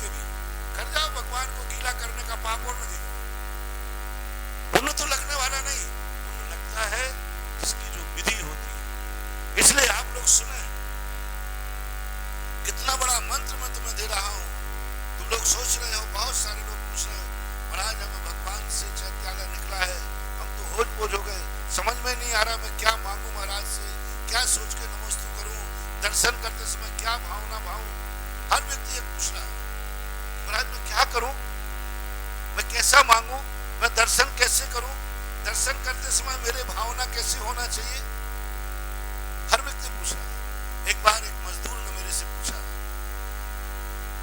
कि महाराज ये बड़े बड़े सेठ मंदिर बनाते हैं, कलश करते हैं, इनका तो उद्धार हो जाएगा, हमारा कैसे होगा। मैंने कि तुम मेरे पास एक कला है, यदि वो कला तुम सीख जाओ तो तुम्हारा और सेठ जी का एक ही बराबर स्वर्ग में जन्म होगा। बोले महाराज कौन सा, बस तुम इतना सा भाव करना, मंदिर बनाते समय लेबर होती ना तसला उठाती है, उठाते समय ये भाव करना कि हे भगवान मेरी जिंदगी में तसला उठाना तो लिखा था, मेरी जिंदगी में तो मिस्त्रीगिरी लिखी थी, लेकिन मैं कितना बड़ा पुण्यात्मा हूं कि आज मैं मजदूरी उस मंदिर की कर रहा हूं जिसमें भगवान बैठेगा। हो सकता है इस मजदूरी करने के लिए मुझे किसी पापी का घर बनाना पड़ता, किसी सेठ का घर बनाना पड़ता जिस घर में बोतलें खुलती, पापाचार अत्याचार होते, उस घर में मुझे मजदूरी करना तो मेरा कर्म है, मजदूरी तो मुझे करना पड़ती, लेकिन किसी पापी का घर बनाते, ना जाने उससे कौन क्या करता। लेकिन आज मैंने कौन सा पुण्य किया है कि आज मैं जिस दीवार पर ईंट चुन रहा हूं, जिस बजरी उठा करके ले जा रहा हूं, ये ईंट उठा के ले जा रहा हूं, ये उस दीवार में लगेगी जिस दीवारों के अंदर कोई भक्त बैठकर भगवान की आराधना करेगा और भगवान बैठेंगे भगवान बहुत। यदि ये परिणाम तुम्हारा आ जाए तो तुम्हारे लिए उतना ही पुण्य लगेगा जितना मंदिर बनाने के लिए। पुलिस वालों में आपसे एक तुम्हें संदेश देता हूं, आप लोग चौहान जी आपकी टीम को एक कला देता हूं, मंत्र देता हूं। आप लोगों को ड्यूटी तो देनी है कहीं ना कहीं, काश उस दिन डाकू आ जाता तो उसको पकड़ने में ड्यूटी देती, दौड़ना पड़ता है कि नहीं। शायद किसी मुर्दा मर जाता एक्सीडेंट से तो शायद मुर्दों को रखाने में ड्यूटी देना पड़ता, हम देखते मान लो एक्सीडेंट हो गया, कोई मर गया तो पुलिस वालों को वहां खड़े रहना पड़ता है, किसकी ड्यूटी पर, मरी हुई लाश पर। किसी डाकू के पीछे दौड़ना पड़ता है, किसी जेल में पड़े हुए अपराधी को अदालत लाने के लिए तुम्हें उसके आगे पीछे चलना पड़ता है। किस पापी के आगे पीछे, पापी के आगे पीछे दौड़ना पड़ता है जिसने इतना बड़ा अपराध किया है। उस पापी अपराधी के पीछे आगे दौड़ो, पीछे दौड़ो, बड़ी मकसद करना पड़ती है। ड्यूटी तो है तो ये तो करना ही पड़ेगा, कानून है। लेकिन आप सब पुलिस वालों इतना बड़ा पुण्य कमा सकते हो कि ड्यूटी देना तो मेरी नियत है कहीं ना कहीं देते, लेकिन मैंने कितना पुण्य किया है कि आज भगवान के भक्तों की व्यवस्था करने में ड्यूटी दे रहा हूं। ये दिन तो कहीं ना कहीं ड्यूटी में निकलता, पता नहीं कौन से पापियों की रक्षा में निकलता, कौन से पापियों को खोजने में निकलता। लेकिन आज मेरे कितने भाग्य है कि आज हमारे भारतवर्ष के भगवान, और आज मैं भगवान के भक्तों की व्यवस्था कर रहा हूं।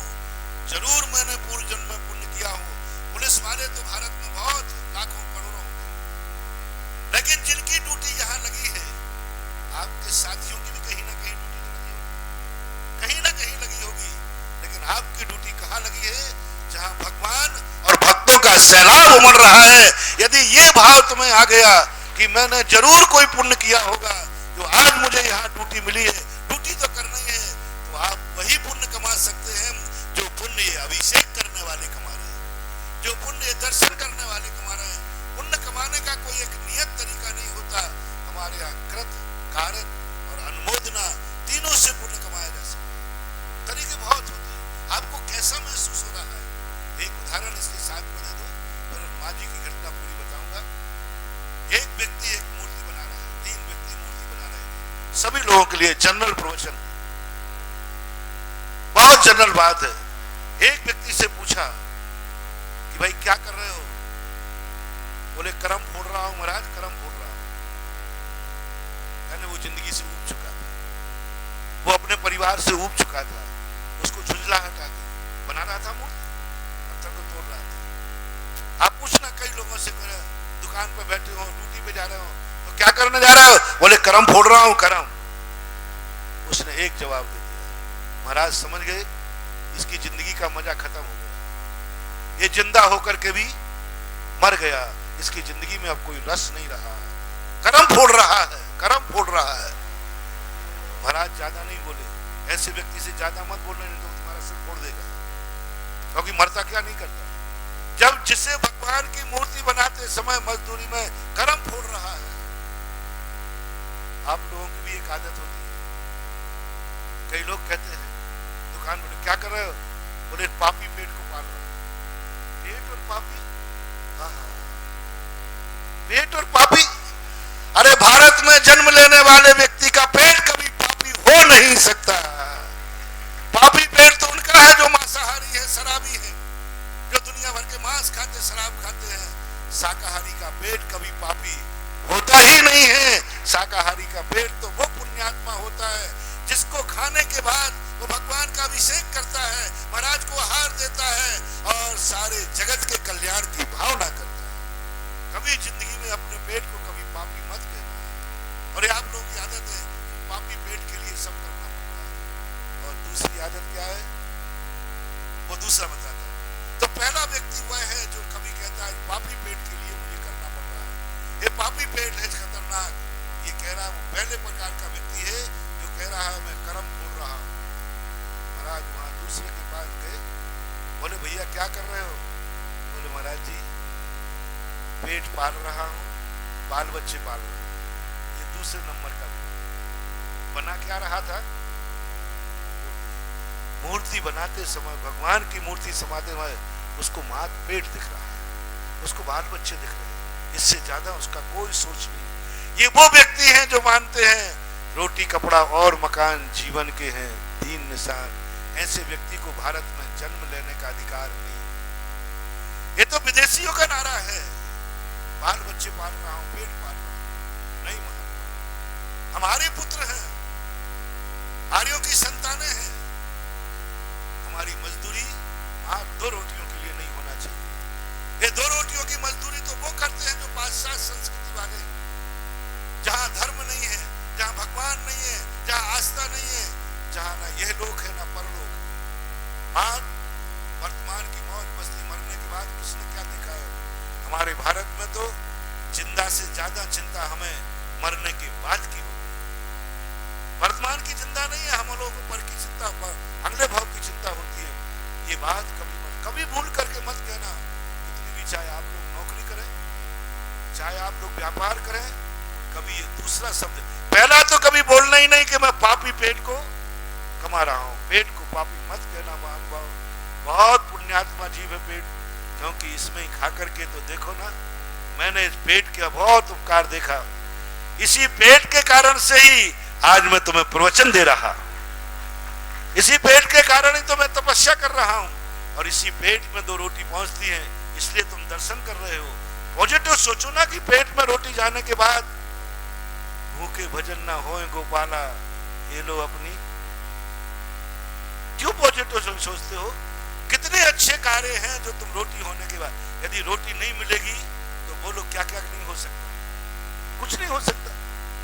तो पेट तो बड़ा उपकारी है, इसको पापी मत कहना। और कभी ये नहीं कहना अपनी कमाई को कि बाल बच्चों को पाल रहा हूं, पेट पाल रहा हूं। ये शब्द भारत का नहीं, ये शब्द विदेशियों का, पाश्चात्य संस्कृति का है। महाराज ने समझ लिया इस व्यक्ति को मात्र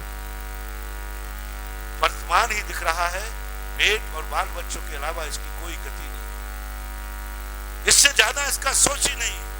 तीसरे के पास गए, जैसे महाराज को आके देखकर वो खड़ा हो गया, बोले ओहो आओ भाग्य मेरे, ऐसे प्रसंग पर मेरे दरवाजे गुरु पधारे। आइए महाराज आइए, आओ भाग्य। बोले वो तो ठीक है, बोलो क्या कर रहे हो भैया? बोले महाराज आहा आहा क्या कर रहा हूं महाराज? पूछो, मैं भगवान जी की मूर्ति बना रहा हूं। अब तीनों लोगों को 500-500 रुपया मिलना है मजदूरी में। उस मजदूरी में कोई कमी नहीं आई, और मजदूरी में कोई कमी नहीं आई। पहले वाले को भी 500, दूसरे वालों को भी 500, तीसरे को 500, लेकिन तीनों में अंतर कितना है? कितना अंतर है? एक मूर्ति बनाते हुए कह रहा है कर्म फोड़ रहा हूं, एक मूर्ति बनाते हुए कह रहा बाल बच्चे पाल रहा हूँ, और एक मूर्ति बनाते कह रहा हूँ कि मेरा जीवन धन्य है, मेरे हाथों से भगवान की मूर्ति बन रही है। बोलो, जो भगवान की मूर्ति बना रहा है क्या उसको 400 रुपया मिल रहा है? 500 तो तीनों को बराबर मिला, लेकिन तीनों ने तीसरे नंबर ने क्या कमा लिया? अनमोल जिंदगी का रस देखो, परमात्मा को पहचान गया। एक मजदूर होकर परमात्मा को पहचान गया, एक पत्थर छांटते हुए परमात्मा को पहचान गया।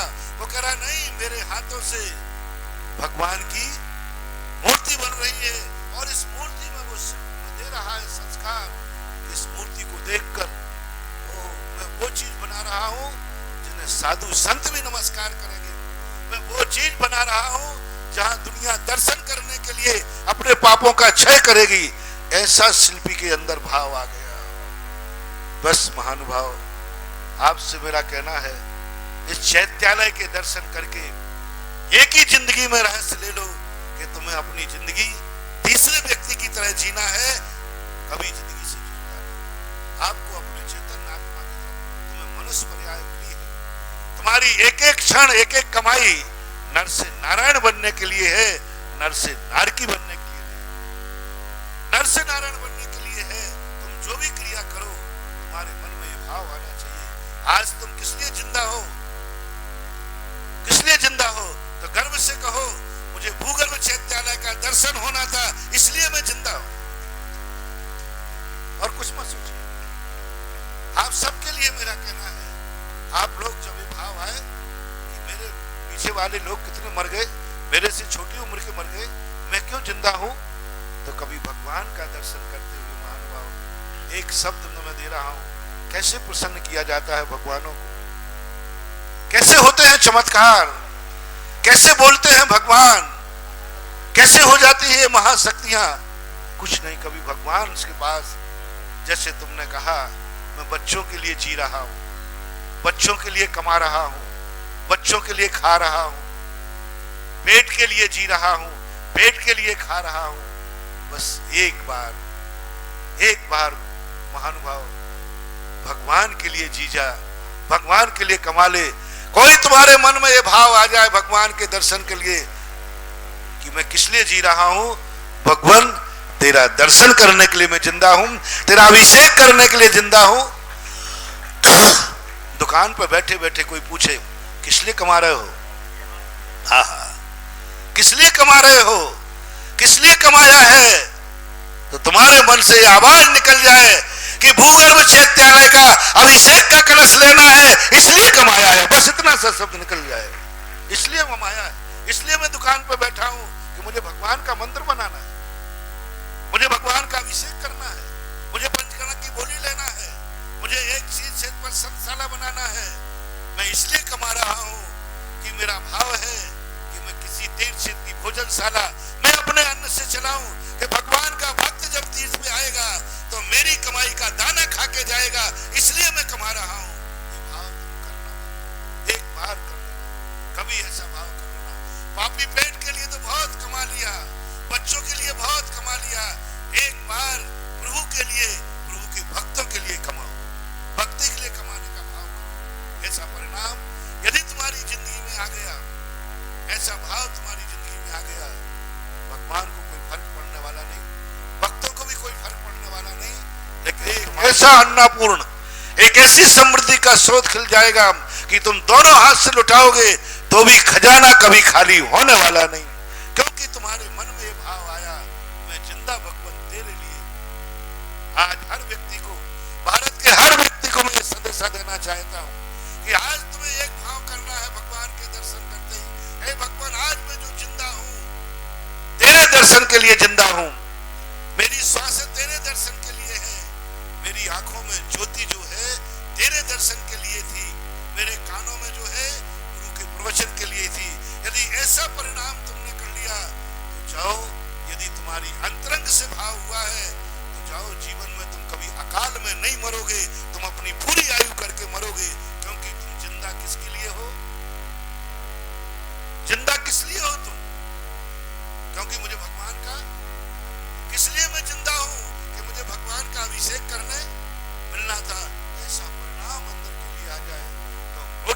के समय भी कहना मुझपर ये सूत्र दिया है। वसुनंदी महाराज ने मूलाचार की टीका करते समय जब एक फॉलोवर भक्त को कहा किस लिए भोजन करते हो, तेजठम आयुठम बलठम, शरीर का तेज बढ़ाने के लिए, शरीर का बल बढ़ाने के लिए। बोले नहीं, कितनी बड़ी बात की, ये आहार क्यों करते हो तुम? देखो साधु कैसे आहार करता है, शरीर की ताकत बढ़ाने के लिए नहीं, शरीर का तेज बढ़ाने के लिए नहीं, आयु बढ़ाने के लिए नहीं, किस लिए करता है? वैयावृत निमित्तार्थम, प्रभावनार्थम, जगत कल्याणार्थम, दुनिया के जगत के कल्याण के लिए, धर्म की प्रभावना के लिए और रत्नत्रय के पालन करने के लिए आहार ग्रहण करता है। इसलिए वो आहार नहीं है, वो अमृत के समान काम करता है जीवन में। उसमें कर्म का बंध नहीं होता बल्कि कर्मों की निर्जरा होती है। इसलिए आप लोग, और उस माँ जी से मैंने कहा आपका मरना तो निश्चित हो गया, अब एक काम करते जाओ, मरते मरते एक काम करते जाओ तो शायद मरने के बाद अगला भाव तुम्हारा ठीक हो जाए। अगले भाव में तुम सर चढ़ जाओ, बोले महाराज जी बताओ मैं तो मर रही हूँ, आज आई हूँ दर्शन करने, हो सकता है डॉक्टर ने कहा है कि ये 5-6 घंटे के बाद कामों में चली जाएगी, बेहोश हो जाएगी। तो महाराज जी मैं तो कामों में चली जाऊंगी और 2 दिन में मरना निश्चित है। मैंने कि बस जब तक होश से एक काम करके जाओ कि जो बीमारी तुम्हें हुई है, हे भगवान मेरे ठीक होने का आशीर्वाद मुझे नहीं चाहिए, और मेरे से भी कहो महाराज मुझे ठीक होने का आशीर्वाद मत देना, क्योंकि आपके आशीर्वाद को मैं बदनाम करके नहीं मरना चाहती, क्योंकि आपका आशीर्वाद लिया और मेरा मरना निश्चित है, तो आपका आशीर्वाद बदनाम हो जाएगा। हे प्रभु मैं आपका नाम नहीं लूंगी, लोग कहेंगे भगवान का नाम लेकर के मर गई। बस हे गुरुदेव, हे भगवान मुझे एक आशीर्वाद दे दो, मरने के पहले मेरी एक अंतिम इच्छा पूरी कर दो। जब किसी को फांसी दी जाती, अंतिम इच्छा पूछी जाती, तो मेरे एक अंतिम इच्छा पूरी कर दो। भगवान से कहना, भगवान से बात करना कि मेरी अंतिम इच्छा पूरी करो, और तुम अंतिम इच्छा में पूछना भगवान मेरी एक इच्छा है, जो कैंसर मुझे हुआ है बस ये कैंसर संसार में किसी को ना हो, जो दुख मेरे जिंदगी में आया है ये संसार में किसी को दुख ना आए। गरीब व्यक्ति ये कहे जो गरीबी मेरी जिंदगी में है ये संसार में किसी को ना हो, ये क्या तुम भावना भा सकती हो? बोले महाराज जब मरी रही हो तो ये भावना भा लेती हो, अगले भाव में पुण्य लग जाएगा। और उसने जाकर के ध्यान में बैठ करके ये भावना भाई भगवान मैं तो मर रही हूँ, मेरे लिए आशीर्वाद नहीं चाहिए, यदि मैंने जिंदगी में कोई पुण्य किया है, धर्म किया है, तो संसार में किसी को कैंसर नहीं होना चाहिए। उसकी भावना से कैंसर बंद नहीं हुए, लेकिन वो माँ जी 6 साल जिंदा रही, 6 वर्ष जिंदा रही। अभी पिछले साल उनका मरण हुआ, 6 वर्ष जिंदा रही, और जो माँ 2 दिन जिंदा रहना थी, किसके बल पर? बस बंधु आज भगवान से कुछ ऐसा मांगो जगत के लिए, आज मांगो दुनिया की आंखों के आंसू ना आए, आज मांगो कि सारे जगत के चेहरे पर मुस्कान रहे, आज मांगो कि सारे जगत के आंगन के हरियाली रहे, आज मांगो कि सारा जगत सुखी हो जाए, और अपनी जिंदगी को तीसरे नंबर जैसी अपना पालन करना, अपनी जिंदगी में झुंझलाना नहीं, अपने बाल बच्चों के लिए जिंदगी गंवाना नहीं। जब मजदूरी मिले तो ये कहना मैं अपने भगवान को बना रहा हूँ, और जब अपनी जिंदगी को जीने का मौका आवे तो भगवान का जब अभिषेक और दर्शन करो, तो बस यही बात करना कि आज मेरी आंखों में जो ज्योति है वो तेरे दर्शन के लिए थी। ना जाने कितने लोग मेरे सामने अंधे हो गए, ना जाने कितनों की ज्योति चली गई, लेकिन मेरी आंख में ज्योति क्यों थी? आज मुझे पता चला कि तेरा दर्शन होना था, इसलिए मेरी आंख में ज्योति है। समय काफी हो गया, आज इतने कहकर के विराम करता हूँ, क्योंकि इस कार्यक्रम भी है और महावीर भगवान की अभी थोड़ी देर बैठे, क्योंकि शांति धारा प्रवचन के बाद की शांति धारा 2 लोगों की है। उस शांति धारा के बाद फिर आपको यदि निकालना हो तो निकालते जाओ, कोई आपत्ति नहीं। हाँ निकालना चालू कर दो, शांति धारा के लिए तैयार होना। देखिएगा अखिलेश, हमारे 4 पुण्यार्जक अभी के शांति धारा के हैं, श्रीमान में देखिए, कलश वालों को रोक देना, वॉलेंटियर अब कलश वालों को रोको। देखो मैंने पहले कहा था इतने ऊपर इकट्ठे क्यों कर लिए तुमने। के धरो सदा देते हो ढोक।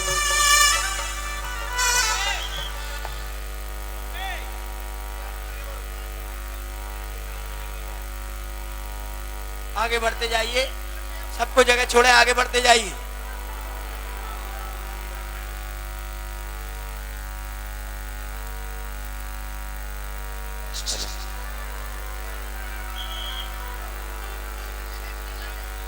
हमारे बीच मध्य प्रदेश सरकार के वित्त मंत्री श्रीमान जयंत मलैया जी की देखिए धर्म पत्नी महिला पुलिस अधिकारी श्रीमती सुधा मलैया जी भी यहाँ विराजित हैं।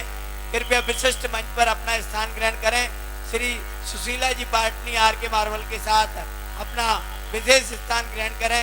श्रीमती जयंत मलैया जी, श्री सुधा मलैया जी की गंदोदक सबको आगे मिल रहा है, आगे गंदोदक की वस्तु।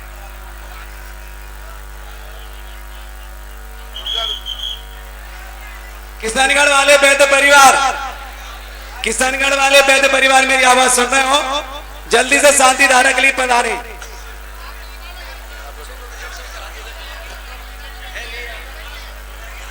चलिए तो फिर अपन आरचर्या के बाद देखेंगे। ओम ह्रीम श्रीम क्लीम ऐम अरहम वाम मम हम शम तम पम बम बम मम हम हम शम शम तम तम बम बम छीम छीम द्राम द्राम द्रीम द्रीम द्रावय द्रावय नमो हृदय भगवते श्रीमते ओम श्रेष्ठी श्री मंगत मंगत राम तारा चंद जी, नरेश कुमार, सुरेश चंद, अशोक कुमार, राजेंद्र कुमार, अशोक कुमार, राजेंद्र कुमार, पारस जैन, समस्त जयंती परिवार अलवर निवासिना, श्री महेंद्र कुमार, आशा रानी, संजय, राजीव, पारस पांड्या परिवार, अक्षय पांड्या, विजय कुमार, आशीष कुमार जैन, समस्त सम परिवार, न्यूयॉर्क प्रवासी, श्री दुलीचंद जी, प्रेमचंद जी, निरंजन कुमार, प्रमोद कुमार, सुबोध कुमार, नितिन कुमार, मदनगंज, वैद्य मार्बल द्वारा शांति धारा उपस्थित श्रीरस्तु, वृद्धिरस्तु, तुष्टिरस्तु, पुष्टिरस्तु, शांतिरस्तु, कांतिरस्तु, कल्याणमस्तु स्वाहा, कार्य सिद्ध्यर्थम सर्वविघ्न निवारणार्थम श्रीमद् भगवत रस सर्वग परमेष्टि परम पवित्राय नमो नमः। श्री शांति भट्टारक पाद पद्म प्रसादा सद्धर्म श्री बलायुर आरोग्य शौर्याभिवृद्धिरस्तु सद्धर्म स्वशिष्य परशिष्य वर्गा प्रसिद्धंतु नाम ओम विश्वादया से वर्धमान पर्यंता चतुर्विंशति हरंतु भगवंता सर्वज्ञा परम मंगल नाम धया यहाँ मुत्चा सत्यम तन्वंतु सद्धर्म कार्येषु यहाँ मुत्चा सत्यम प्रयच्छन्तु नाम ओम नमो रते भगवते श्रीमते पार्थिव चंद्राय श्रीमद रत्न रूपाय दिव्य तेजो मूर्ति प्रभा मंडल मंडताय द्वादश गण सहताय अनंत चतुष्टय सहताय समोषण केवल ज्ञान लक्ष्मी शोभताय अष्टादश दोष रहताय सक्षत्वार गुण सहताय परमेष्टि परम पवित्राय सम्यक ज्ञानाय स्वयं सिद्धाय बुद्धाय परमात्मने परम सुखाय त्रिलोक महताय अनंत संसार चक्र मदनाय अनंत ज्ञान दर्शन वीर सुखाद पत्र रूप संग्राय सद्ज्ञानाय सद्ब्राह्मणे विरतपणा मंडल मंडिताय ऋषि हारिका श्रावक श्राविका प्रमुख चतुसंगोप सर्वनाशनाय गाति कर्म शंकराजराय वाय श्रेष्ठी श्री मंगतूराम जी, चार ताराचंद जी, नरेश कुमार जी जैन, समस्त सुरेश कुमार, अशोक कुमार जैन, राजेंद्र कुमार, पारस जैन, समस्त जयंती परिवार, महेंद्र कुमार पांड्या, आशाराम मीडावनाश्रम भवतु ओम नमो रते भगवते प्रक्षिणाथ दोष कनुसाय दिव्य तेजो मूर्ति नमः श्री शांतिनाथाय शांति कराय सर्व विघ्न प्रणाशनाय सर्व रोगा प्रतिनाशनाय सर्व पर के क्षुद्र पत्र विनाशनाय सर्वारस शांति कराय ओम ह्राम ह्रीम भ्रूम रौरास्या उषा नमः सर्व विघ्न शांतिम कुरुकुरु तुष्टिम पुष्टिम कुरुकुरु शाहम अविके कारकस्य कामम छिंद छिंद बिंदुंदे रति कामम बलि कामम क्रोधम पापम वैरम अग्नि वायु भयम सर्व शत्रु विघ्नम सर्वोपसर्गम सर्व विघ्नम सर्व राज्य भयम सर्व चौर दुष्ट भयम सर्व सर्व सिख संगादि भयम सर्व ग्रह भयम सर्व दोषम व्याधि डामलम च सर्वात्मघातम परघातम च सर्व शूलरोगम क्षुरोगम क्षुरोगम सर्वरोगम सर्व गजास गोमय साज मारम सर्व सिद्धान वृक्षता गुणपति कुशलमानम सर्व राजकुमारम साग्नि डाग्निवयन सर्व वेदनियम सर्व मोहिनीयम सर्व मालम असुभ करम दिन दुखानि दुष्ट जन कृतान मंत्र तंत्र दुष्टि मुष्टि छल छुदान सर्व दुष्ट देवदानव विनाशनम ओम समस्त शांति धारा कत्रनाम चक्र विक्रम सत्यजुवन सोल शांति पूरा पूरा सर्व जीवानंदनम जनानंदम भव्यानंदनम गोकुलानंदनम सर्व राजानंदम सर्व ग्राम नगर करोड़ मोटा पत्तन शुभानंदनम गुरु मानव पर्याय में मिली है, जैन कुल में जन्म लिया है, और अगर हमने कलश नहीं किया तो हमारा जीवन धिक्कार है। इसलिए कम से कम एक कलश अपनी शक्ति अनुसार कलशान घेर के मंदिर पहुंचे, अपना टोकन प्राप्त करते हुए कलश लेकर के आते जाएं। कल भी इतने हजारों लोगों ने कलश किया, किसी को नहीं रोका। कल भी यहाँ पर लगभग 15,000 लोगों ने कलश किया। आज भी 15 क्या 20 भी आएंगे। भैया नीचे गिरो मत, क्या कर रहे हो?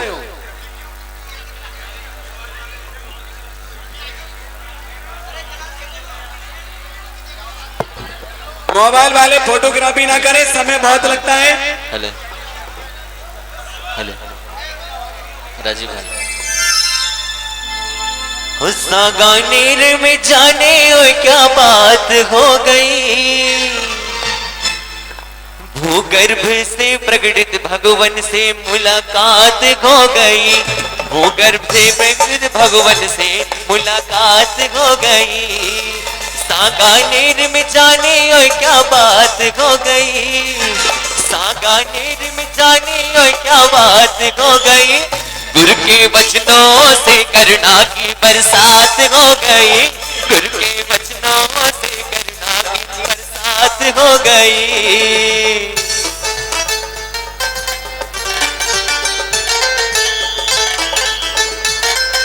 ढोलक पड़ाओ भैया, ढोलक।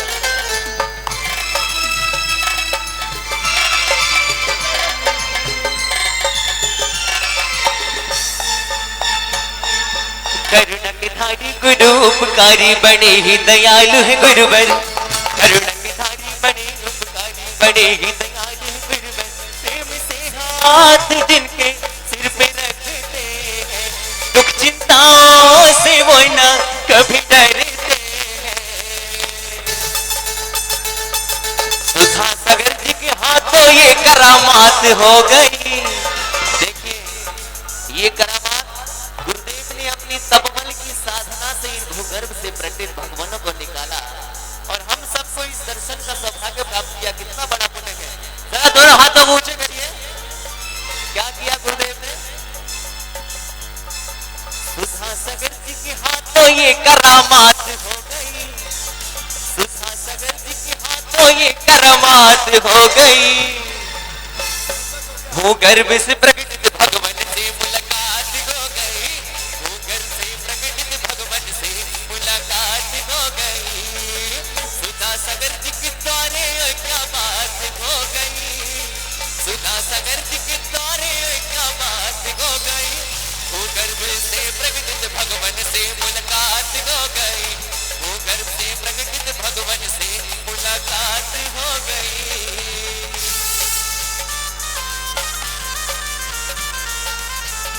अपने हाथों को लहराते हुए आनंद के साथ भक्ति में झूम करके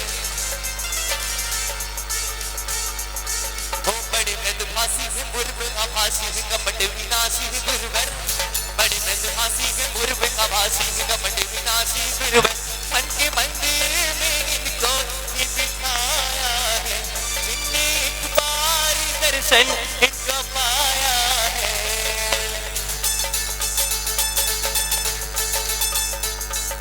इनके दीवाने तो बच्चे बूढ़े लोग सारे हैं, इनके दीवाने तो बच्चे बूढ़े लोग सारे हैं, सुधा सागर जी गुरुदेव हमको प्राण से डाले गए, सुधा सागर जी गुरुदेव हमको प्राण से डाले गए, सुधा सागर जी गुरुवर जग के तारण हारे गए, सुधा सागर जी गुरुवर जग के तारण हारे गए, इनने लाखों के संकट एक पल में डारे गए, इनने लाखों के संकट एक पल में डारे गए। आप लोग झूम भी सकते हैं खड़े खड़े, दोनों हाथ नीचे करके 1 2 3 4।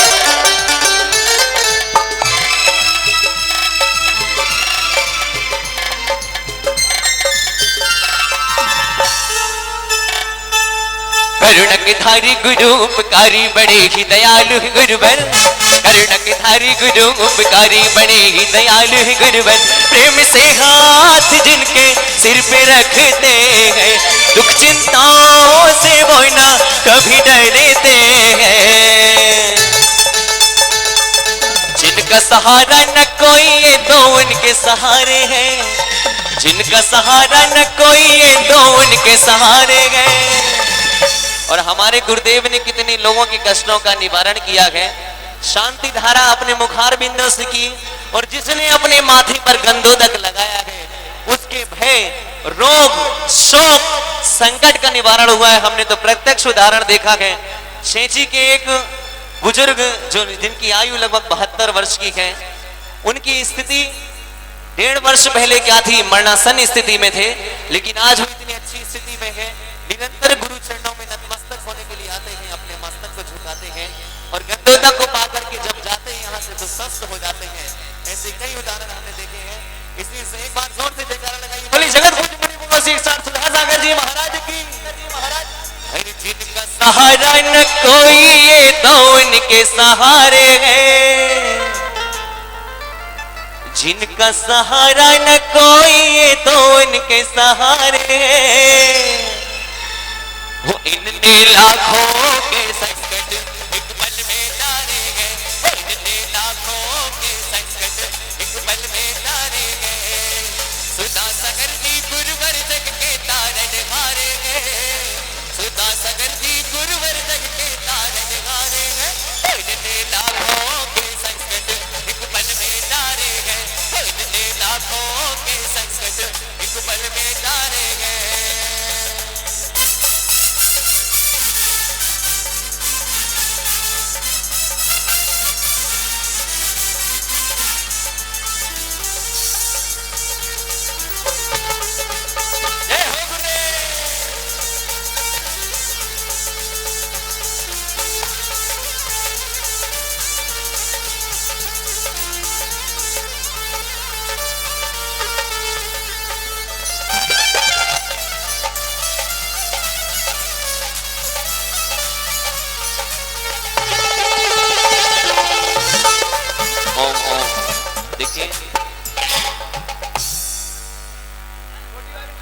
परम पूज्य दीपक, इसकी आवाज तेज कर दो।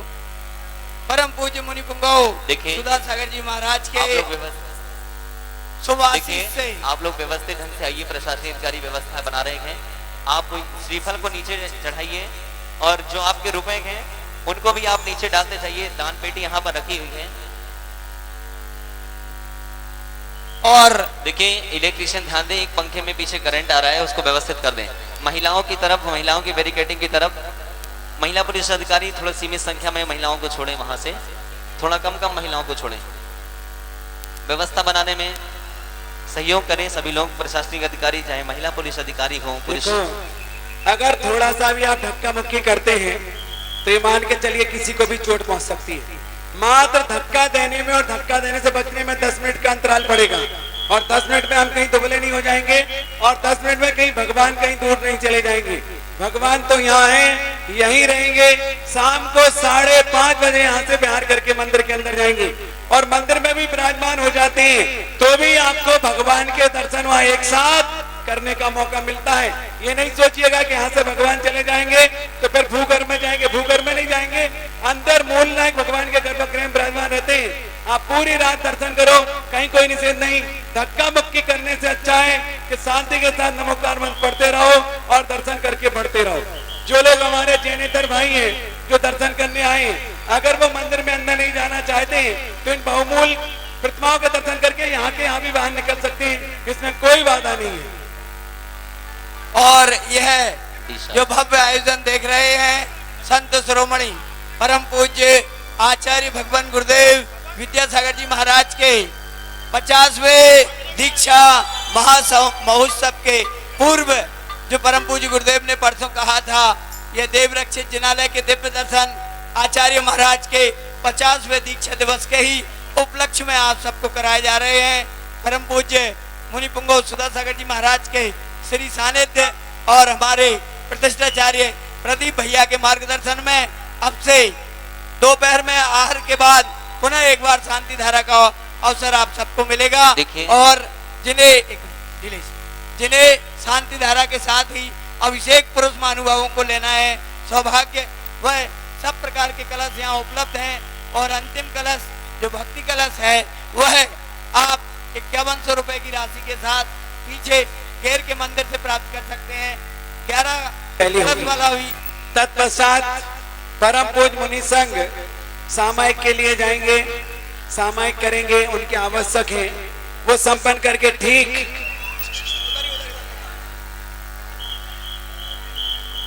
2:30 बजे पुनः परम पूज महाराज श्री यहाँ पर पधारेंगे। अबे तुम लोग अपने धोई दुपट्टे वालों का भी ख्याल रखा करेंगे। नीलेश तुम वही रहा करे अपनी मंच में।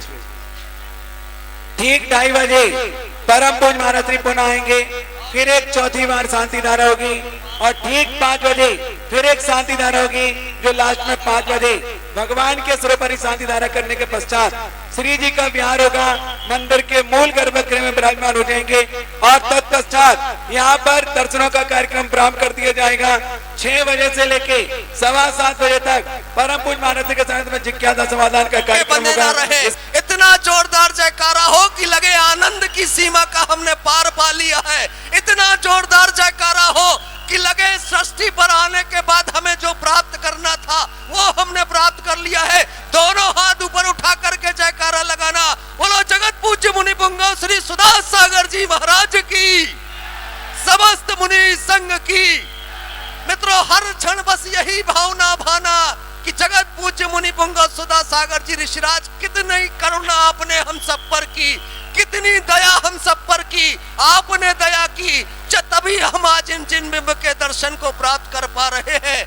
मित्रों, आचार्य शांति सागर जी महामुनि राज के बाद, आचार्य देशभूषण जी महाराज के बाद, अब कितने समय के बाद ये अवसर आया है जब भारत वर्ष के प्रथम मुनिराज, मित्रों इससे पहले जब भी प्रतिभा निकली आचार्य परमेष्ठी के हाथों से निकली, लेकिन ये पहली बार इतिहास बना कि 3 बार लगातार सन 1996, सन 1999 और अब जाकर के सन 2017 में भारतवर्ष के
वर्षों के अंतराल के बाद मिले हैं, तो इतने नमन आपके हो जाए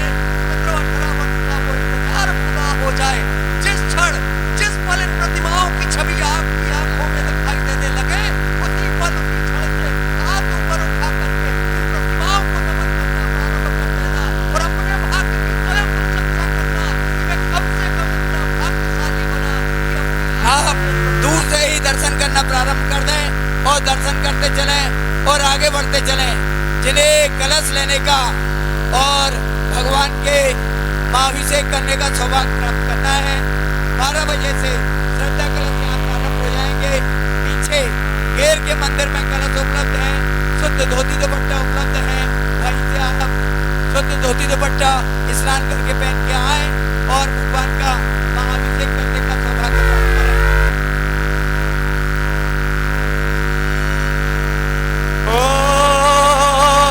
गंगा मैया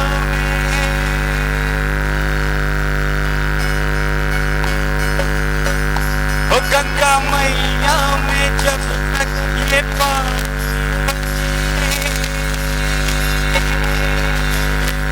मेरी तेरी जिंदगानी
सब निवासना समस्त परिवार स्वाति भैरव सीना वंश गाजियाबाद निवासना समस्त परिवार सचिन जैन दूरी जैन हरत जैन चाहत जैन देवी निवासना इंद्र प्रकाश जैन परिवार देवी निवासना समस्त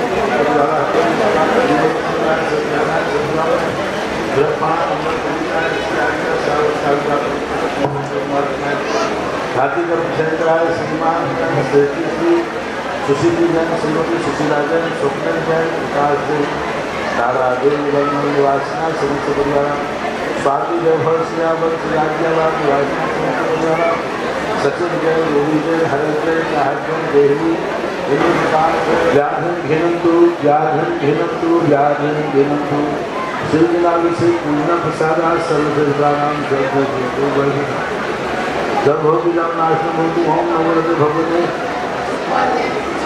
सुखपाल जैन समस्त परिवार दिल्ली निवासना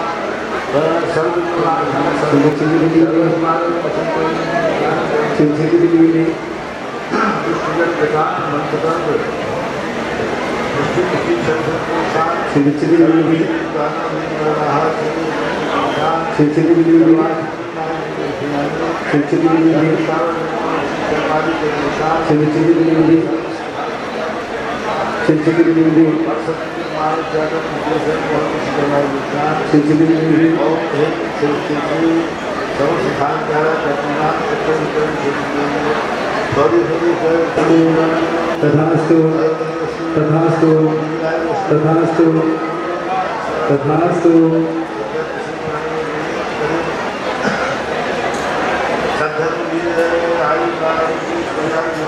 तथास्तु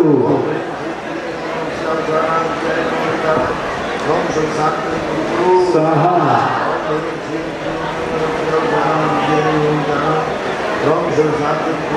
स्वाहा